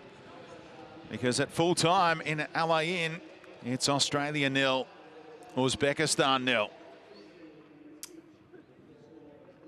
So, much needed rest for some of the players, and Uzbekistan look like they needed a hell of a lot more than Australia at the moment. We go into extra time. Australia's record in extra time in Asian Cup play: 2 wins, 2 losses on penalties against Japan in 07, winning after extra time against Iraq in 2011, losing the final against Japan after extra time, and of course winning that famous final against Korea in 2015. John Aloisi, Robbie Slater, Mark Bosnich. A few things. We'll touch on the Lecky chance. That's the best chance of the game for either side. It was just very good goalkeeping, boss. Oh, it was superb goalkeeping, but I think we should make the point. I mean, I said at half-time I thought Uzbekistan were the better team in the first half. Australia were by far the better team in the second half. Wonderful reaction. Save there by Nesterov, but so much better. It only looked like one team were going to win it, although we had a few nervy moments towards the end. But if they keep going along this mode, I think that they should win. Lecky changed the game when he came on, John? I thought we were already dominating from the beginning of the second half, but he did give us that extra spark. The fullback Zotev is struggling out there, and if we can actually penetrate a little bit more on that side, even give Lecky 1v1 opportunities out wide. I thought Ryan Grant got into really good positions as well. We had the chances. We dominated. We should have scored, but if we can keep on playing like that, they look dead. Out in their feet. And that's because we're shifting them. We keep on shifting the ball. We're making it hard for them. They haven't really had a lot of the ball in the second half. So, really, we should be able to run all over them. Let's hope that we keep on playing the same. Yeah, this is more of Matthew Leckie. There's a snapshot of the second half right there with the 6 white shirts across the edge of the 18-yard box. Ryan Grant, it seems, again, that right-hand side is more profitable for the Socceroos than the left-hand side, Robbie. Ryan Grant's been excellent again, and the second half was very, very good from the Australians. The only thing missing, of course, is the goal. We dominated the game. We shifted the ball a lot quicker, a lot better. We got into good areas, and players started to take responsibility in individual battles. Tommy Rogic was always on the ball. We had some great chance. Yeah, so there you don't bring Nestorov into play, but you should. And a lot of good situations. Towards the end, they had a couple of glimpses. They sort of came back into it a little bit, but really good performance for Australia. Just didn't get the goal that their play deserved. Yeah. Just noticing as we're having a look at a few more highlights, and the Socceroos trying to get the ball out to Ryan Grant there, that as they come back out for the first period of extra time, the Socceroos all stood on their feet. A lot of the Uzbeks were on the ground getting some work on manipulation and whatever, maybe a psychological tactic as well from Graham Arnold. Everyone stay up, look fresh. A lot of the Uzbekis seem to be on the ground after about 65 minutes, so I don't think there's no problem there. They've just got to keep their nerve, keep doing what they're doing, exactly what John said, keep trying to penetrate the side which is giving them the most joy, which is the Uzbekistan left-hand side. Zotiev is out on his feet. Quite a few of their players are out on their feet, and just be patient. I know it's extra time, but don't start panicking, because if they keep going like this, like Robbie said, all you need is a little something to fall your way, and they should win this in extra time. So here we go again. As we've pointed out on a few occasions previously, when it comes to the Socceroos, it's never comfortable. It's never easy with Australian football in general. We know that. And here's the latest little chapter, the round of 16 clash with Uzbekistan, which is about to go to extra time. Let's get back to Andy Harper and Brenton Speed.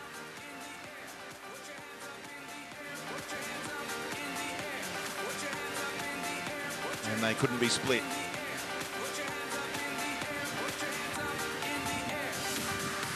Matthew Leckie has made an impressive return to international football after his hamstring injury. He brought out the best in Nestorov.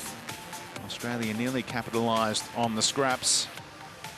And Graham Arnold thinking about giving Robbie Cruz a run out in extra time. He's getting ready on the bench. And remember, now that we've gone into extra time, both teams can make 4 substitutes throughout the entire contest. So Australia have already made 2 more up their sleeve, and Hector Couper has even more changes to make should he so desire.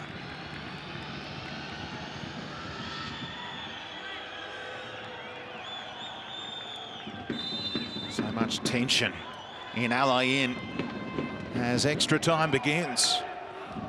These two countries both experienced it 4 years ago. Australia in the final against the Korea Republic, and Uzbekistan were eliminated by the same opposition in the quarterfinal stage in Melbourne, when the Korea Republic came up with 2 goals during the extra time period to march on to the semi-finals there.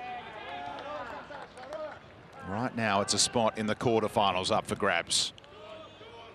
Sprayed wide by Nestorov. Hamdamov back to Kashimov, and Akhmedov, the leader for his country, earns his team the free kick. What messages would the coaches have been barking out, do you think, at the stoppage there? Well, just watching both groups, it was pretty much from an Uzbek viewpoint about doing their best to refresh the players. All of the players were on the turf, getting their legs massaged, taking in fluids, and I'm sure it was just a call to arms. Keep defending as strongly as we have, and we'll see if they can plot some sort of tactical masterstroke. Well, this is how the game actually started, with balls over the top. Hamdamov able to track that one down, and now whipped in towards Shamuradov. Deganek cut it out. Back in by Shukarov. Away by Sainsbury that time. Rogic got a little flick on it.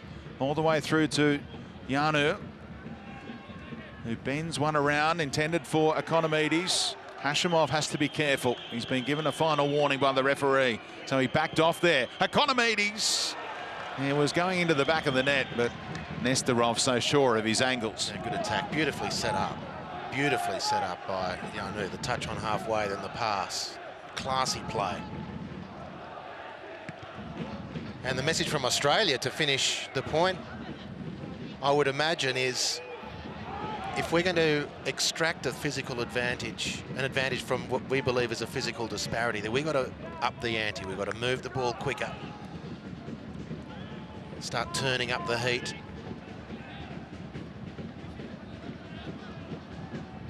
Otherwise, they'd be comfortable with their second half, more comfortable with the second half, certainly, than they were with their poor first half. But it hasn't yielded a goal. Until that happens, the defending champions will remain nervous, must remain on edge to make sure that they perform at the optimum.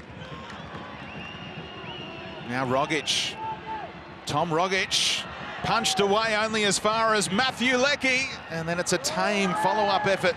The goalkeeper was able to get everything behind.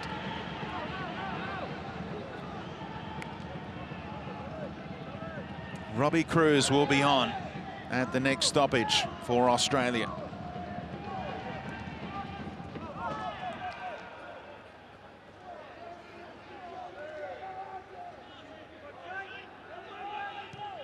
Another attacking move being made by Graham Arnold. Freshen up that final third.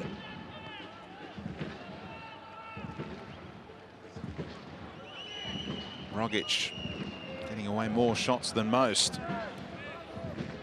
All of them coming from outside of the box. Here he is again. Leckie's on the move. Grant is always there as an option down the right wing, and he's pulled up a little proppy there. Foot in from Masharapov.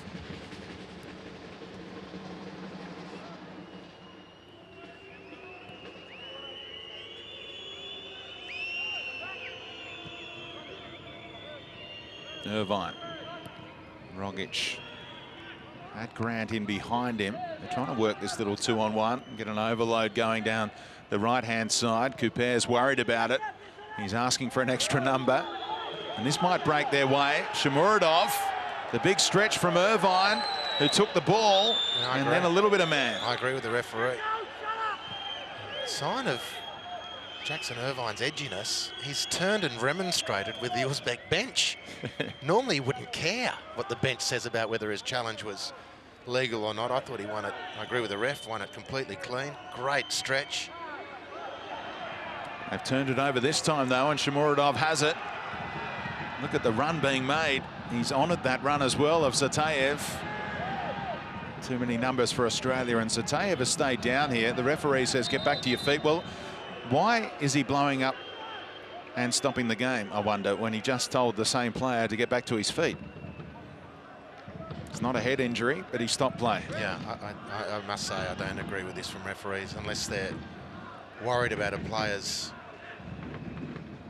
seriously worried about a player's well-being, like life-threatening. This isn't one of them. He saw the incident. He waved it away as no foul. Just allow the team to stop the game. I don't think it's befitting of the tournament status. You just got to let things go.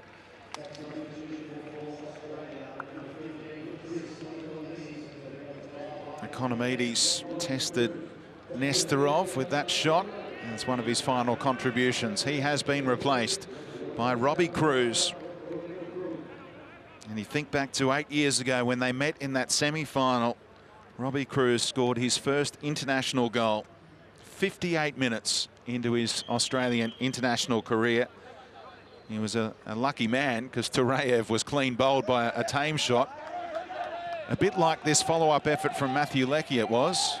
It somehow wriggled its way past the goalkeeper. So could he score against Uzbekistan again 8 years on? There have only been 4 goals since then at international level for Robbie Cruz. Here he is, fresh off the bench. Well, it would provide nice symmetry, if nothing else.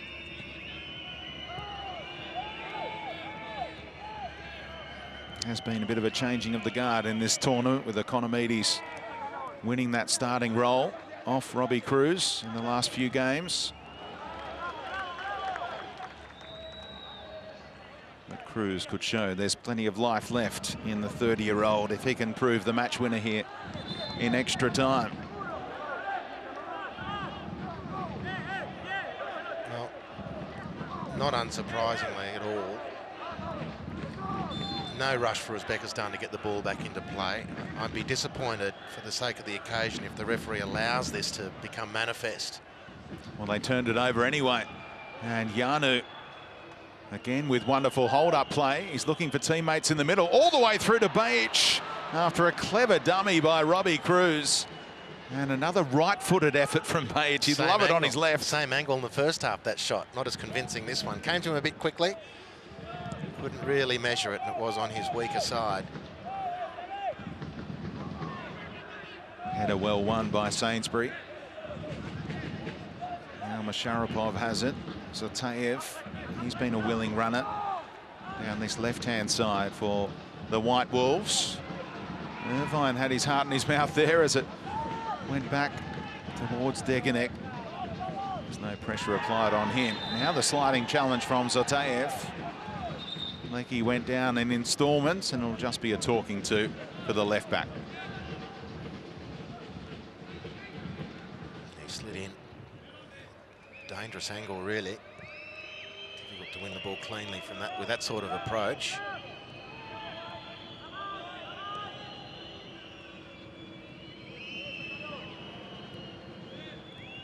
Australia have made 3 changes, but because we've gone into extra time, Graham Arnold can make 1 more. 4 in total once you go to extra time.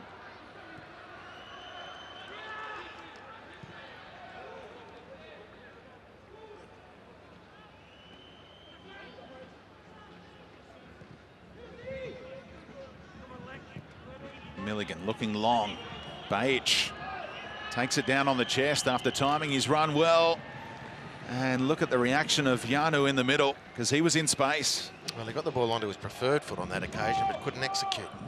Ranging pass from Milligan. Geez, he strikes the ball nicely in those situations on both sides of his body. And he finds, as his Bajic had got on goal side of Kandamov, controlled with the ball, with the chest more than adequately. All the hard stuff done.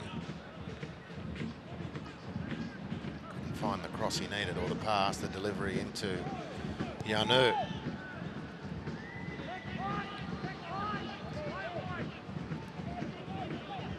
Australia have always gotten to at least the quarterfinals in their previous AFC Asian Cups. Halted at that stage in 2007 by Japan after a penalty shootout. Runners-up in 2011 in Qatar, and then champions in 2015. High expectations. Here they are in a real dogfight in the round of 16 against Uzbekistan, who are looking for revenge after what happened 8 years ago in Qatar in the Final Four. Now Milligan. Grant will go back to his captain. Plenty of movement ahead of him. Leckie. He's proved a real handful since coming on. Cruz didn't think that was meant for him. Would have been really tough to control anyway. Well, that's not meant for anyone. It was a poor decision from Matt Leckie. I think Graham Arnold, from a Socceroos viewpoint, will be happy for his team to inch their possession into that final third. I don't think he'll be too perturbed that it's not getting there particularly quickly, but I think once there, he'll want them to set up, to get good width so they can drop those diagonal runners in behind the defence, which is when they're at their most effective. I think he'll be irritated if they take their time to get up there and then they don't set that attack.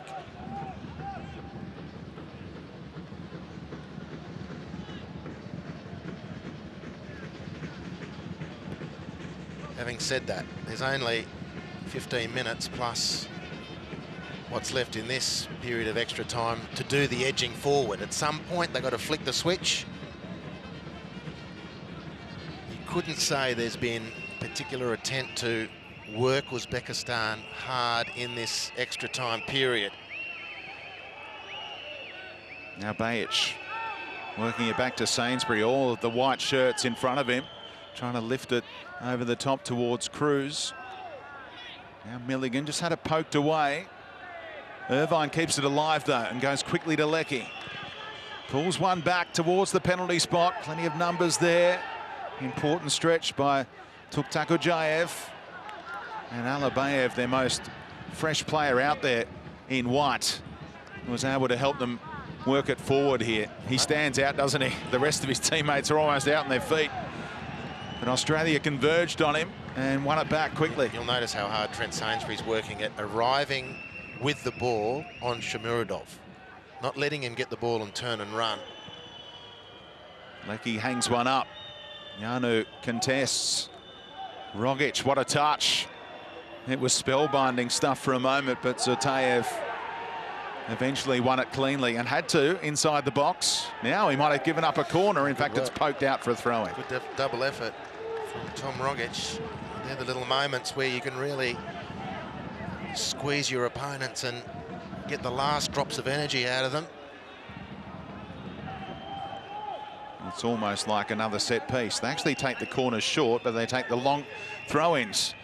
Grant lobs it in there. Leckie shoved his man and prompted the whistle. Plenty of changes left for Hector Couper, and he's using one here. Shomurodov looked like a tired young man tonight after being bright early, drifted out of the game, and he's going to make way for the veteran striker. Terrific work from Tom Rogic to provide even a moment's chance for Australia, and then turned and worked to keep Uzbekistan under more pressure. So Bikmayev on. 33 years of age now. Not blessed with blinding speed, but 63 goals in the last 4 seasons with Lokomotiv Tashkent.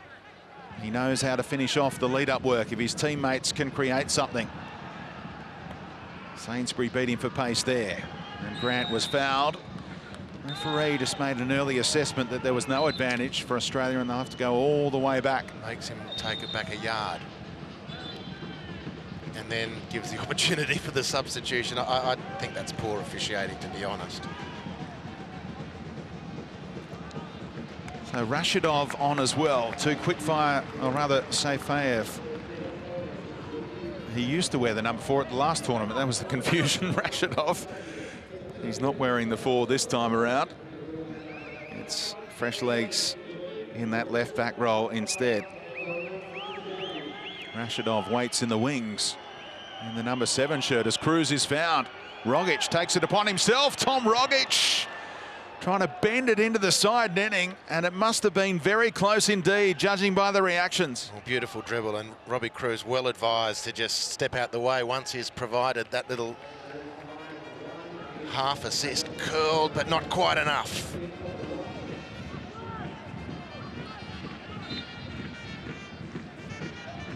Referee glances at his watch. There's been a few substitutions made. Maybe adding a little bit more time on at the back end of this first half of extra time. Can either team make something of it? Ismailov, Alabayev, Shukurov. Some performance by him, almost overshadowing what Akhmedov has done in midfield. Nestorov hastily away. And there goes the half-time whistle in extra time. Still goalless between Australia and Uzbekistan. I think Couper is content with the scoreline, happy to go to penalties. Australia trying to win it before the lottery of the shootout. Yeah, well, that's I'm sure the expectation of the team. 15 minutes to turn up the volume, if indeed they have that in their locker, or we're being presumptuous to think that they have this physical advantage.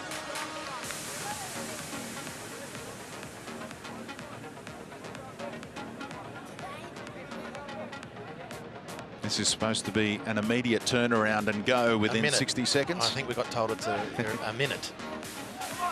And the message is getting through. Australia ready to go. And the White Wolves break into formation as well.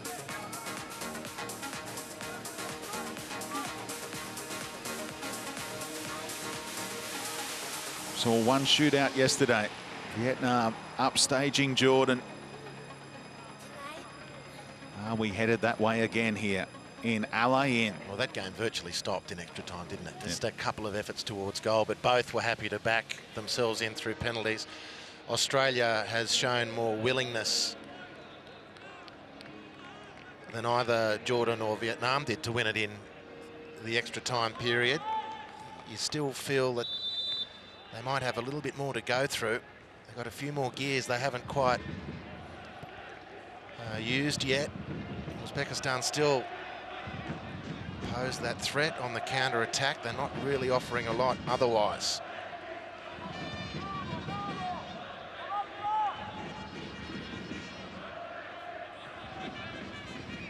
Irvine. Milligan. Australia being forced backwards more often than not. Uzbekistan players into the back of their Australian rivals, but Rogic has a bit of space to explore here. Looking sprightly as well after all of these minutes. Now Bajic. It'll come back again via Milligan.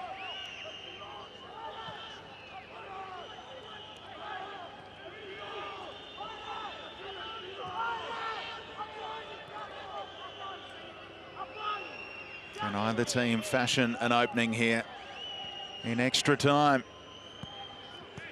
Chances few and far between right throughout the contest. Matthew Leckie provided one in regulation. Shamuradov was a threat very early on when Uzbekistan had the better of the opening exchanges. And now Rogic, a frustrated figure, gives away that free kick. Well, he held off on making changes for a long time, and now he's gone bang, bang, bang as Hector Couper. And Hamdamov is the latest to be replaced.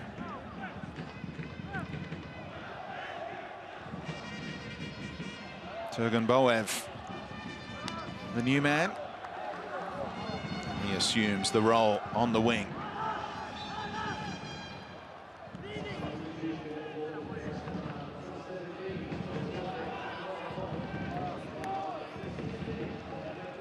Later substitute gets his first touch and gave it up to Rogic. Tried the extravagant flick towards Cruz.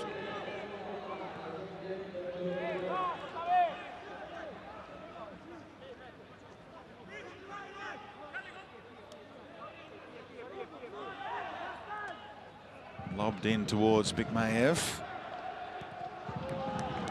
Bajic thought briefly about heading back to Matt Ryan, but took the safety first approach.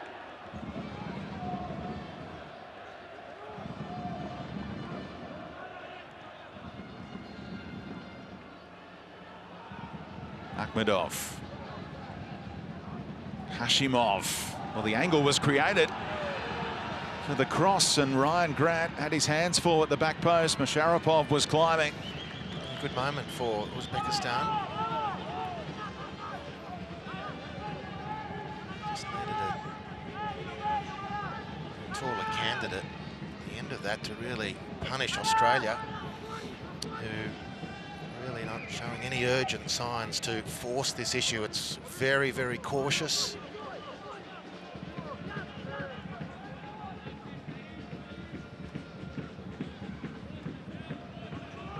Sainsbury able to advance. Well, Grant took on Alabayev, and he'll go into the book for that. He was robbed of possession by Alabayev and took one for the team. Didn't want to see the counter-attack being launched. Of course, John. Alabayev is a substitute, so much fresher than Ryan Grant. And you mentioned before that you thought he was looking a little proppy. normal circumstances, Ryan Grant would fancy his chances of outrunning anyone in the advance there, but not even second guessing. First yellow card of the campaign for Ryan Grant. Remember, Tom Rogic picked up a card earlier, so he'll be banned should Australia advance to the quarterfinal. Graham Arnold about to use his final change. Massimo Luongo can come on now after the offside flag went up. Well, they're holding off on that change.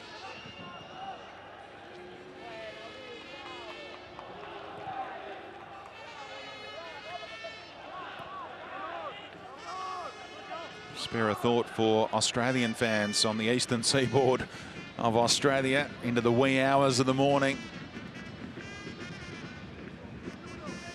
Sticking it out to see whether Australia can get through to the quarterfinals. Much nicer, kinder time for those in Tashkent cheering on Uzbekistan. Just an hour in front of the UAE local time here. Whipped in towards Lecky. Hashimov dealt with it. Oh, and Rogic was into the back of Akhmedov. And he kicked the ball away after the whistle there. Took a little bit of a chance, but he's the man being replaced now by Massimo Luongo. Put it down to a practice shot. Uzbekistan really not looking troubled in this extra time period. They haven't really been put under pressure. There's the foul by Tom Rogic, and my last contribution outside of the foul will be a speculative effort that won't count. What do you make of Rogic's performance? Yeah, good. He provided the spark when Australia needed it. Could have done with a few more supporting actors, I'd say, because after a dominant second half of normal time and a vast improvement on the first, but still really you'd imagine where the Socceroos think they can be. And at this stage, it's not where they need to be because there's not really any pressure on Uzbekistan at the moment. Handy weapon to bring on, though, the MVP of the Asian Cup 4 years ago. Massimo Luongo, a goal scorer in the final against the Korea Republic. There's a careless giveaway by Deganek. Got a little toe in as Akhmedov attempted to play in Bigmaev. Now they're into the area briefly. Hashimov has whipped in some telling balls. That's a dangerous one too. And Milligan able to head clear. Well placed. Was the captain, headed clearly. Milos Deganek, you'd imagine, quite relieved.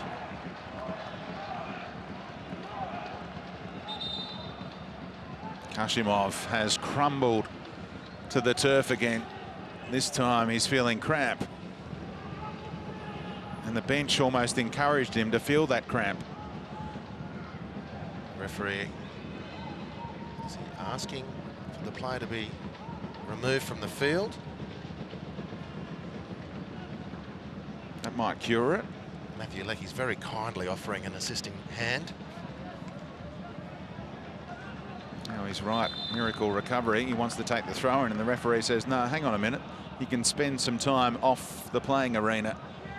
And Uzbekistan can play with 10 for a moment.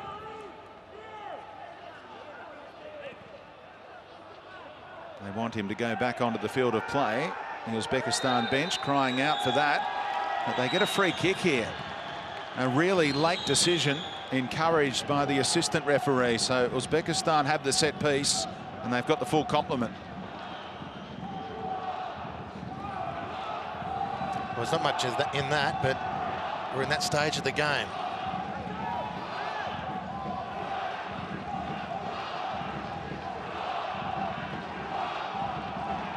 The advice is coming from the technical area for this delivery. Comes from the substitute, and Irvine got there. He had to be there from Australia's perspective because Ismailov was looming.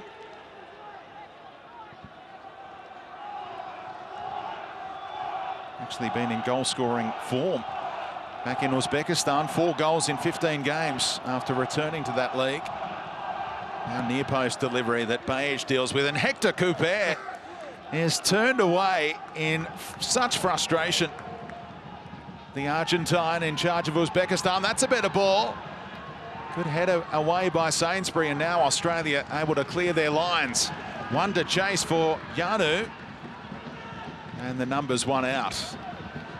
Shukurov with the big up and under offside flag up against Turganboev. Didn't quite get the bounce he needed.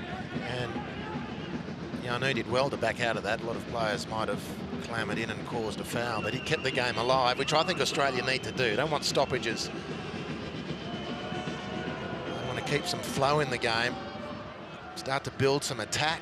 Running out of time to develop pressure, build pressure on Uzbekistan. They've been largely untested in this extra time period. Milligan will hurl a long one in here. Who's positioned for the crumbs? Well, Ryan Grant's been taking them right throughout the game, so Milligan fancies he can do a little bit better. And he gets it all the way into the middle. And again, any kind of physical contact from an attacking player is frowned upon. Graham Arnold can't believe it, because that's a method towards goal for his team, the long throw.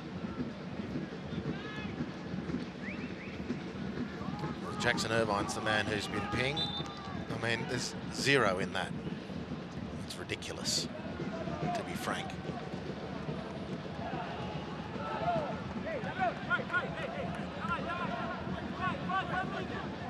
There's a lot of hand pointing and gesturing coming from the respective technical areas right now, particularly Uzbekistan's. Akhmedov, all that experience is shining through right now for Uzbekistan's captain. Look how eager Matt Ryan is to take the game on. Bowls it out to Sainsbury. Luongo, one of their freshmen. Irvine staying forward here. Harmlessly through to Nestorov.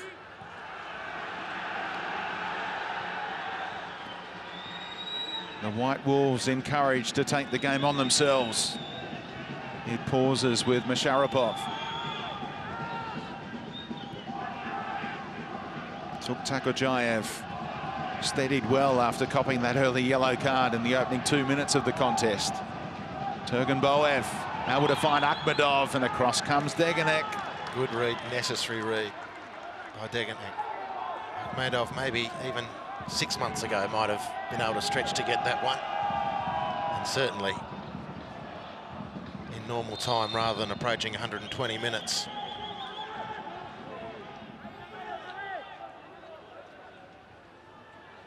Page leaves it for Matty Ryan, who could yet be the hero for Australia later this evening. It could come down to the goalkeepers, Nestorov and Ryan, in a penalty shootout. We're about 5 minutes away from that, with stoppage time to be added on.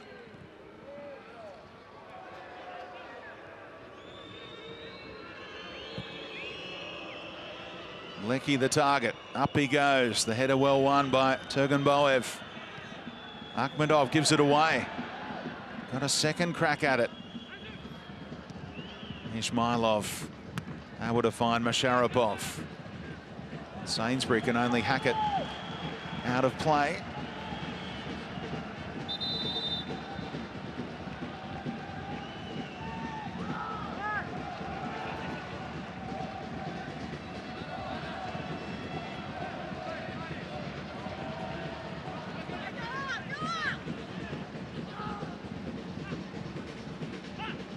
Alabayev looks most likely to make something happen. That was a clever little layoff. Akhmedov fired it quickly to Shukurov. Turganboev had to wait for his first touch to come down. Akhmedov getting more and more touches. Now Kashimov. His crossing's been a feature. Grant's header should be kept in by Safayev, who can fire it back in. And Luongo able to get it back out towards Grant. Nervous moments for Australia.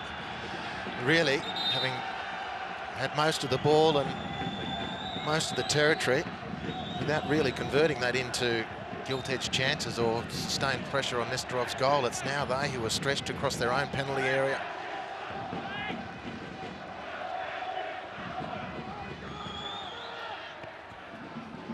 Jackson Irvine still running at pace. It's been a lung-bursting effort from him. great endeavour. Technically, not at his best tonight, but tell you what, he's given absolutely everything physically. Playing in the front line now with Yanu. Well, he's asking for a touch off Bajic, and the assistant agrees. Hashimov slid in and played it out off Australia's left back. The officials appear to have a chat about that before signalling Uzbekistan's way. Oh, that was nearly a ball for Akhmedov to chase. It's given away by Australia in their defensive third to Masharapov. Safayev, Bigbayev, flicks off his head wide to Turganboev. Hashimov, Turganboev, what a turn. And now looking for a flick in the middle. Follow-up shot from Alibayev amounts to naught. Yanu again having his shirt tugged by Shukarov. And there's absolutely no stoppage time added at the end of extra time. So we are headed for a penalty shootout. The drama of all of that to settle. Who goes through to the quarterfinals here? Australia or Uzbekistan? No goals to be found in 120 minutes of football.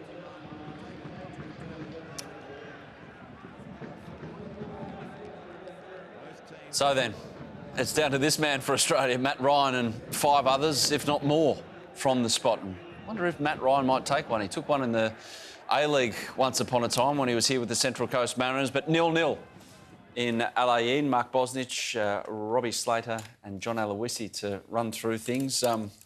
John, I got you here for penalties. You're our resident penalties expert in terms of taking them. What do you do now as a player?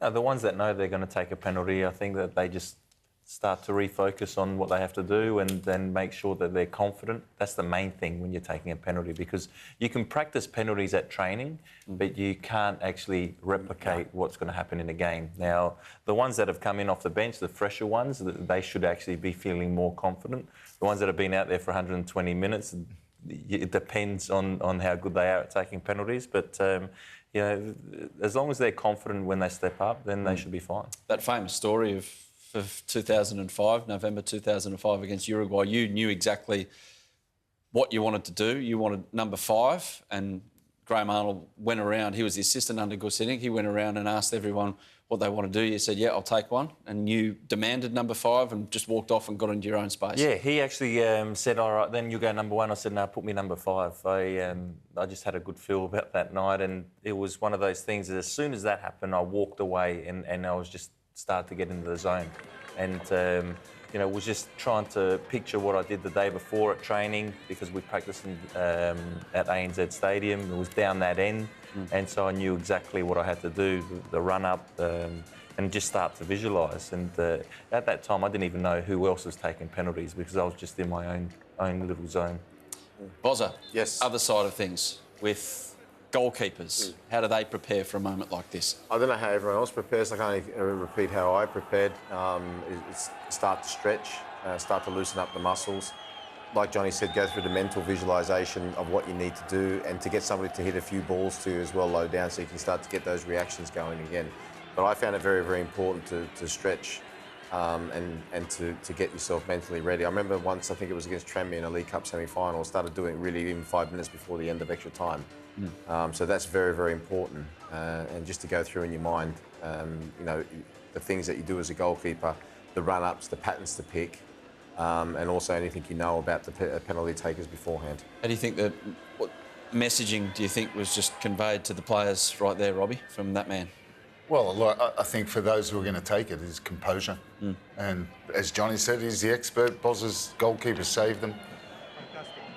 Being in that situation, it's about each player who's going to take a penalty. It's really now down to an individual thing. There is. Nowadays as well, there's so much analysis that's been done.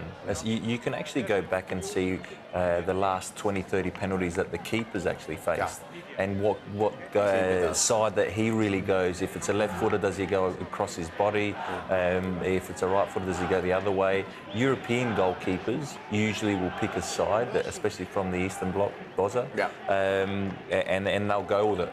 And they won't even worry about who's taking the penalty. Quick on Boz, from what you've seen and how much does it count about being a confident keeper in the game? Matty Ryan made a good save early, didn't have much to do after that. Nesterov, involvements, but not overly busy. Look, that helps, but it can go both ways. You know, you can have. I've seen goalkeepers before that haven't played particularly well, but it comes to the penalty shootout, they do that. And you just need to strike a balance with yourself as well. You can't be too overconfident or too underconfident. You got to say to yourself in your mind, this is a massive opportunity for me. And basically, like I said, to try to hold yourself for as long as possible, to stay big for as long as possible. And then once that foot goes down, that non-kicking foot, and you've made your mind up from his non-kicking foot, then you go. And not to get too up or too low during the penalty shootout. Why don't they take their gloves off? I haven't got a clue. Probably shake hands. Yeah, maybe. I'm just wondering. So it'll be superstition, Adam. You know how your mate from Wellington, Curto, how you pick up how he dives after. Yeah, well, goalkeepers will have their own superstitions. And right now, at this moment in time, I can tell you now, whether it be a goalkeeper or a player or coaching staff, everybody will be praying. They'll be every little superstition, either hold each other or they'll all be doing everything possible. So, from what I can gather, since 2005, we've had 2 penalty shootouts. Uruguay went well. Japan, 07, Asian Cup, under Graham Arnold, not so much. Hopefully it's not history repeating and it continues that sequence. Looks like Australia are taking the first one as well, which is important. That's good. We're about to find out what will be of the Socceroos 2019 Asian Cup campaign. Back to Harps and Speedy.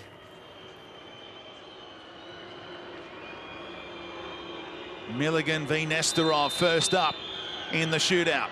Australia's captain, Mark Milligan, worked it past Nesterov, who I think got a touch on it, but it's 1-0 Australia. Well, it's not everyone's cup of tea, taking a penalty. You've got 2 to it, actually, but Milligan hit it well enough.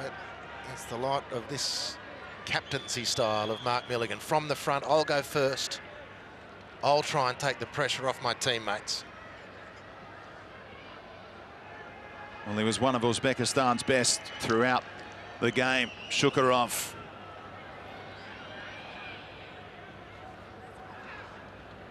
The 22-year-old midfielder plays his club football here in the United Arab Emirates with the surprise leaders of the Arabian Gulf League, Sharjah. What can he do here against Matty Ryan? In goal for Australia. Shukurov blasts it right down the middle, and it's 1-1.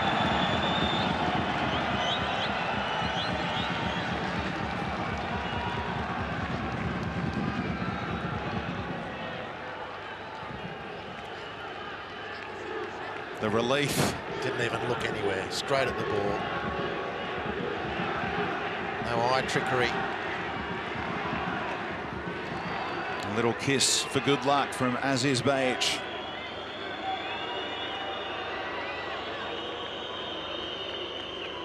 The referee getting pedantic about the way that Bayic placed the ball on the spot. Had to drag it back a few centimetres. Could that be handy for Uzbekistan? Aziz Bayic, and it's saved by Nesterov. A good strong hand to it. He palmed it aside, and Australia first to miss in the shootout.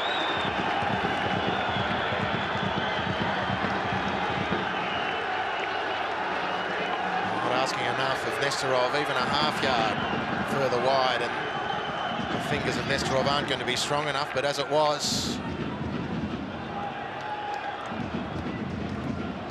advantage Uzbekistan.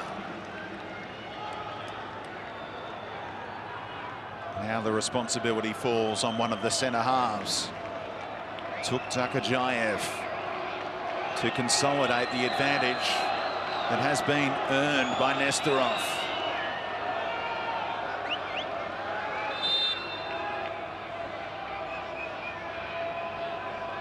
Took Takajayev, takes his time, and Matt Ryan stood up and makes the save. It's still 1-1 in the shootout.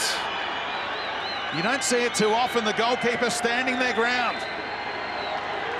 Outstanding from Matt Ryan. And strong enough in the end, it was well hit.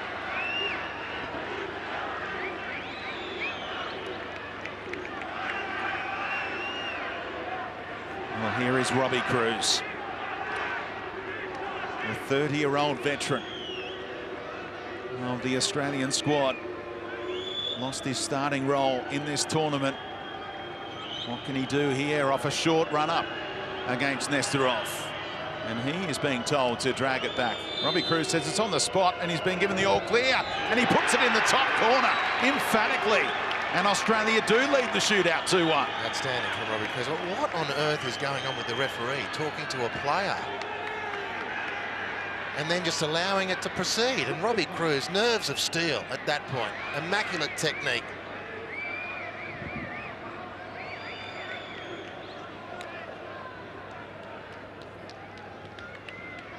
Well, this kid plays with confidence, doesn't he? Alabayev came off the bench tonight. The first Uzbeki substitute to step up to answer what Cruz just delivered. Matty Ryan stands his ground again. Alabayev lifted it over the top of the goalkeeper, and it's 2-2.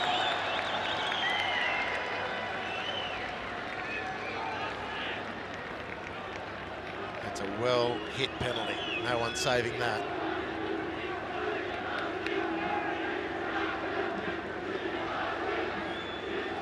Now it's the backup striker for Australia. The late call-up into this squad for Martin Boyle. Apostolos Yanu, a goal scorer earlier in the tournament against Palestine, off a straight run-up. Yanu, how cool was that? He sent the goalkeeper the wrong way, and Australia edge in front again. That's quality.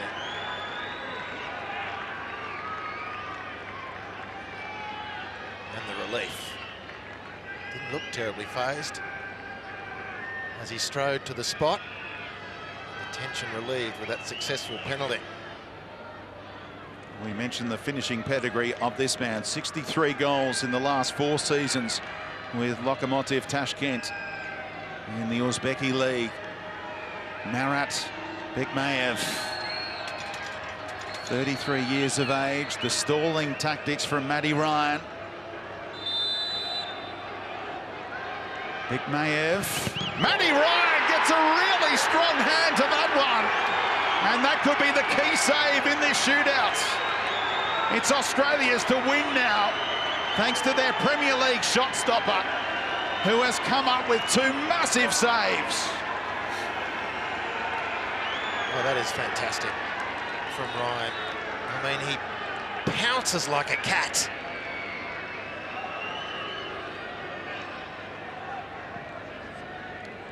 Unfortunate for Bekmayev. He hit it well enough.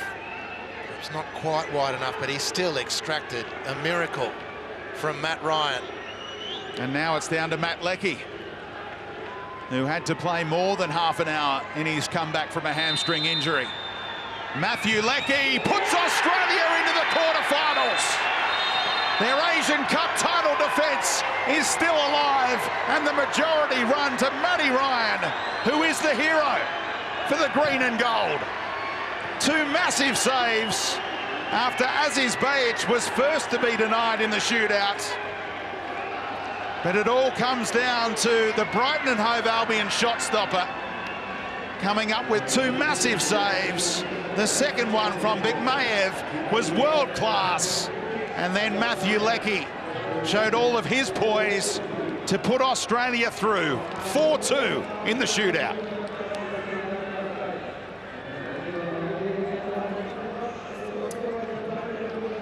So Mark Schwarzer did it to send us to a World Cup, and Matt Ryan has done it to keep us in an Asian Cup.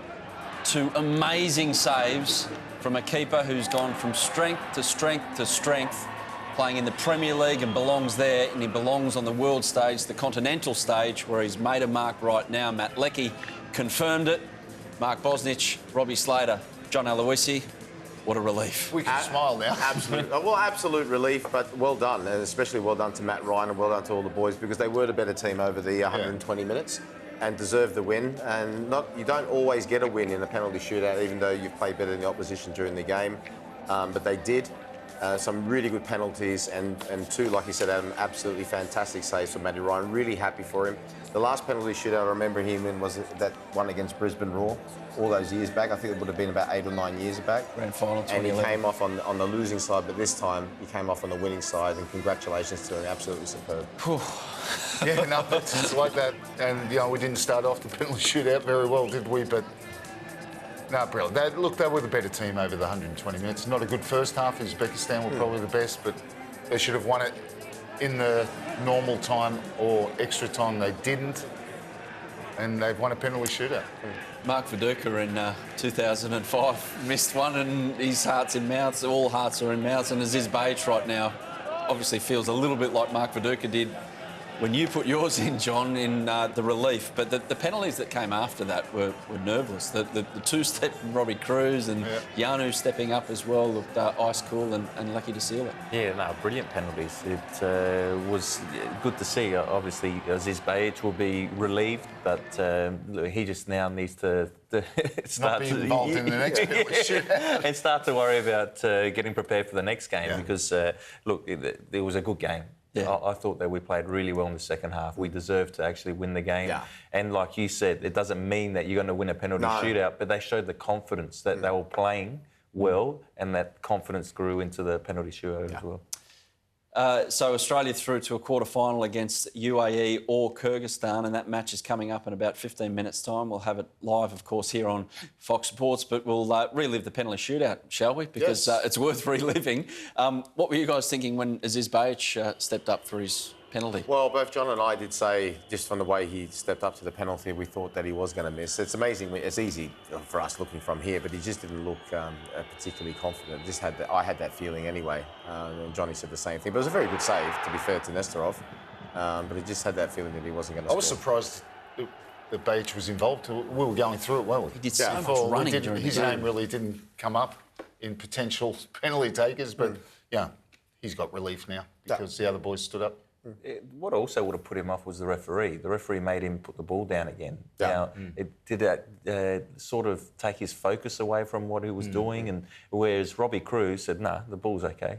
I'm taking it." And the referee didn't do anything. He let him take it, which was a bit strange. But the others, the penalties were superb. But I thought Matty Ryan's first save was probably better than his second, because very hard, to stand as a keeper and go, you know what? But it's very important too. As I said to you before, the penalty shootout, you've got to stand as long as you possibly can, because a lot of penalty takers, as you both know, will wait as long as they possibly can, even if the ones that put their head down, some look just at the goalkeeper, but the ones that put their head down, if you see the goalkeeper move one way, you can change your foot direction in that last second.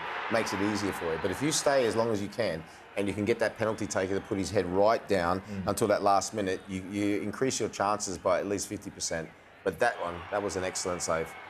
But the first one as well was he hit it. He didn't even hit it soft. Yeah. He blasted it. Just brilliant. Just brilliant. I obviously feel sorry for any player that that fate is sealed upon them for their nation's football history. But Matt Ryan, conversely, he's the hero. Matt Leckie as well, stepping up.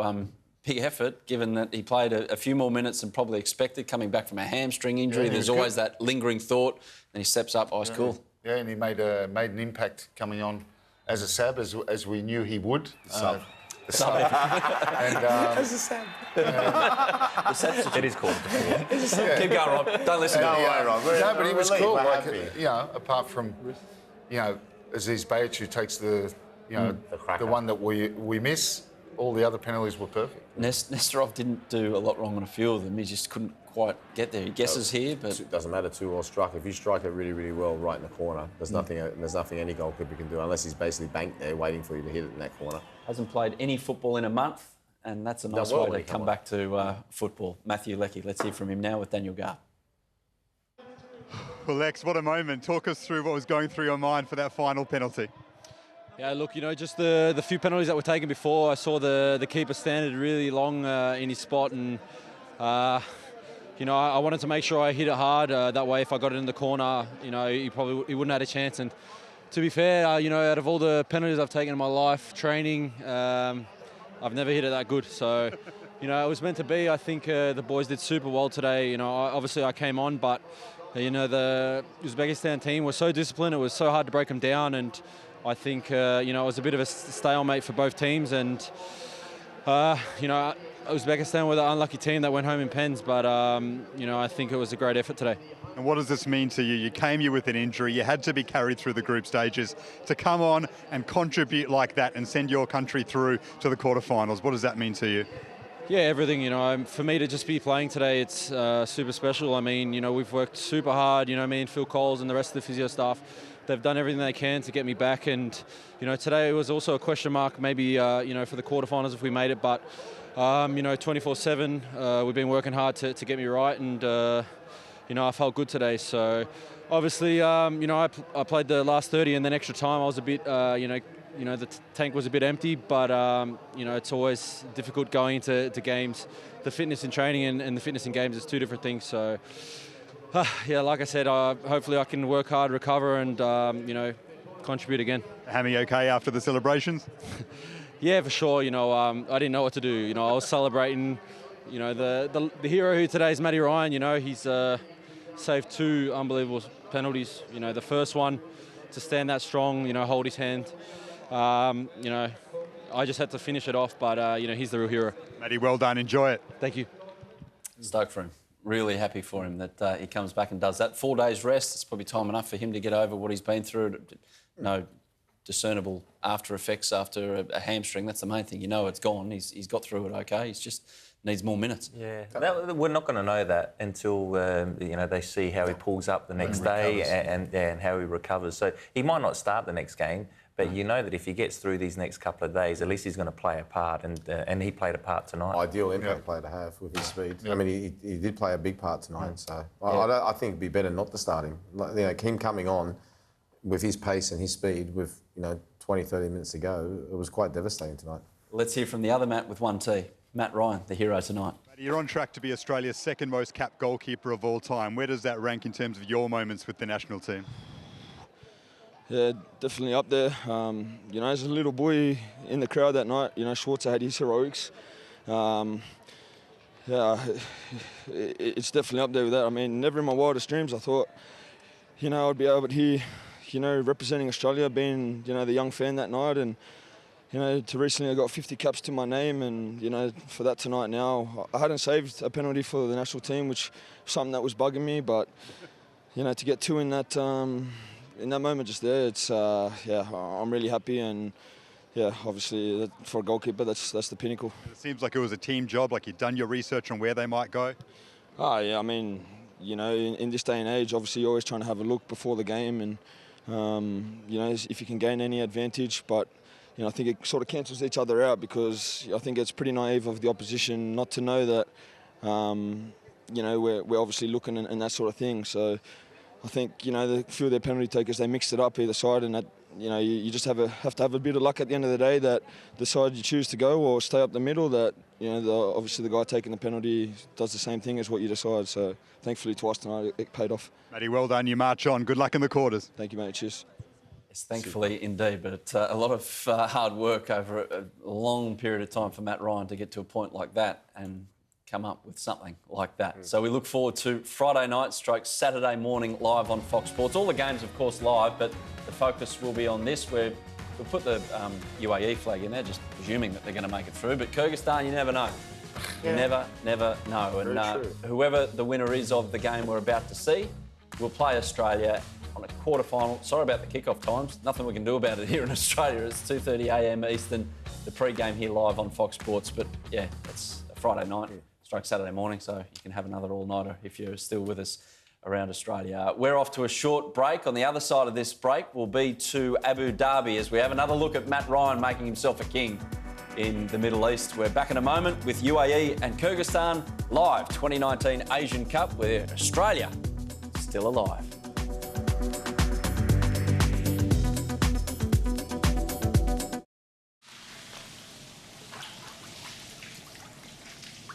There's no ice in this ice bath. Ice requires energy. We're saving on energy. But without ice, isn't it just 4 fast bowlers having a bath together?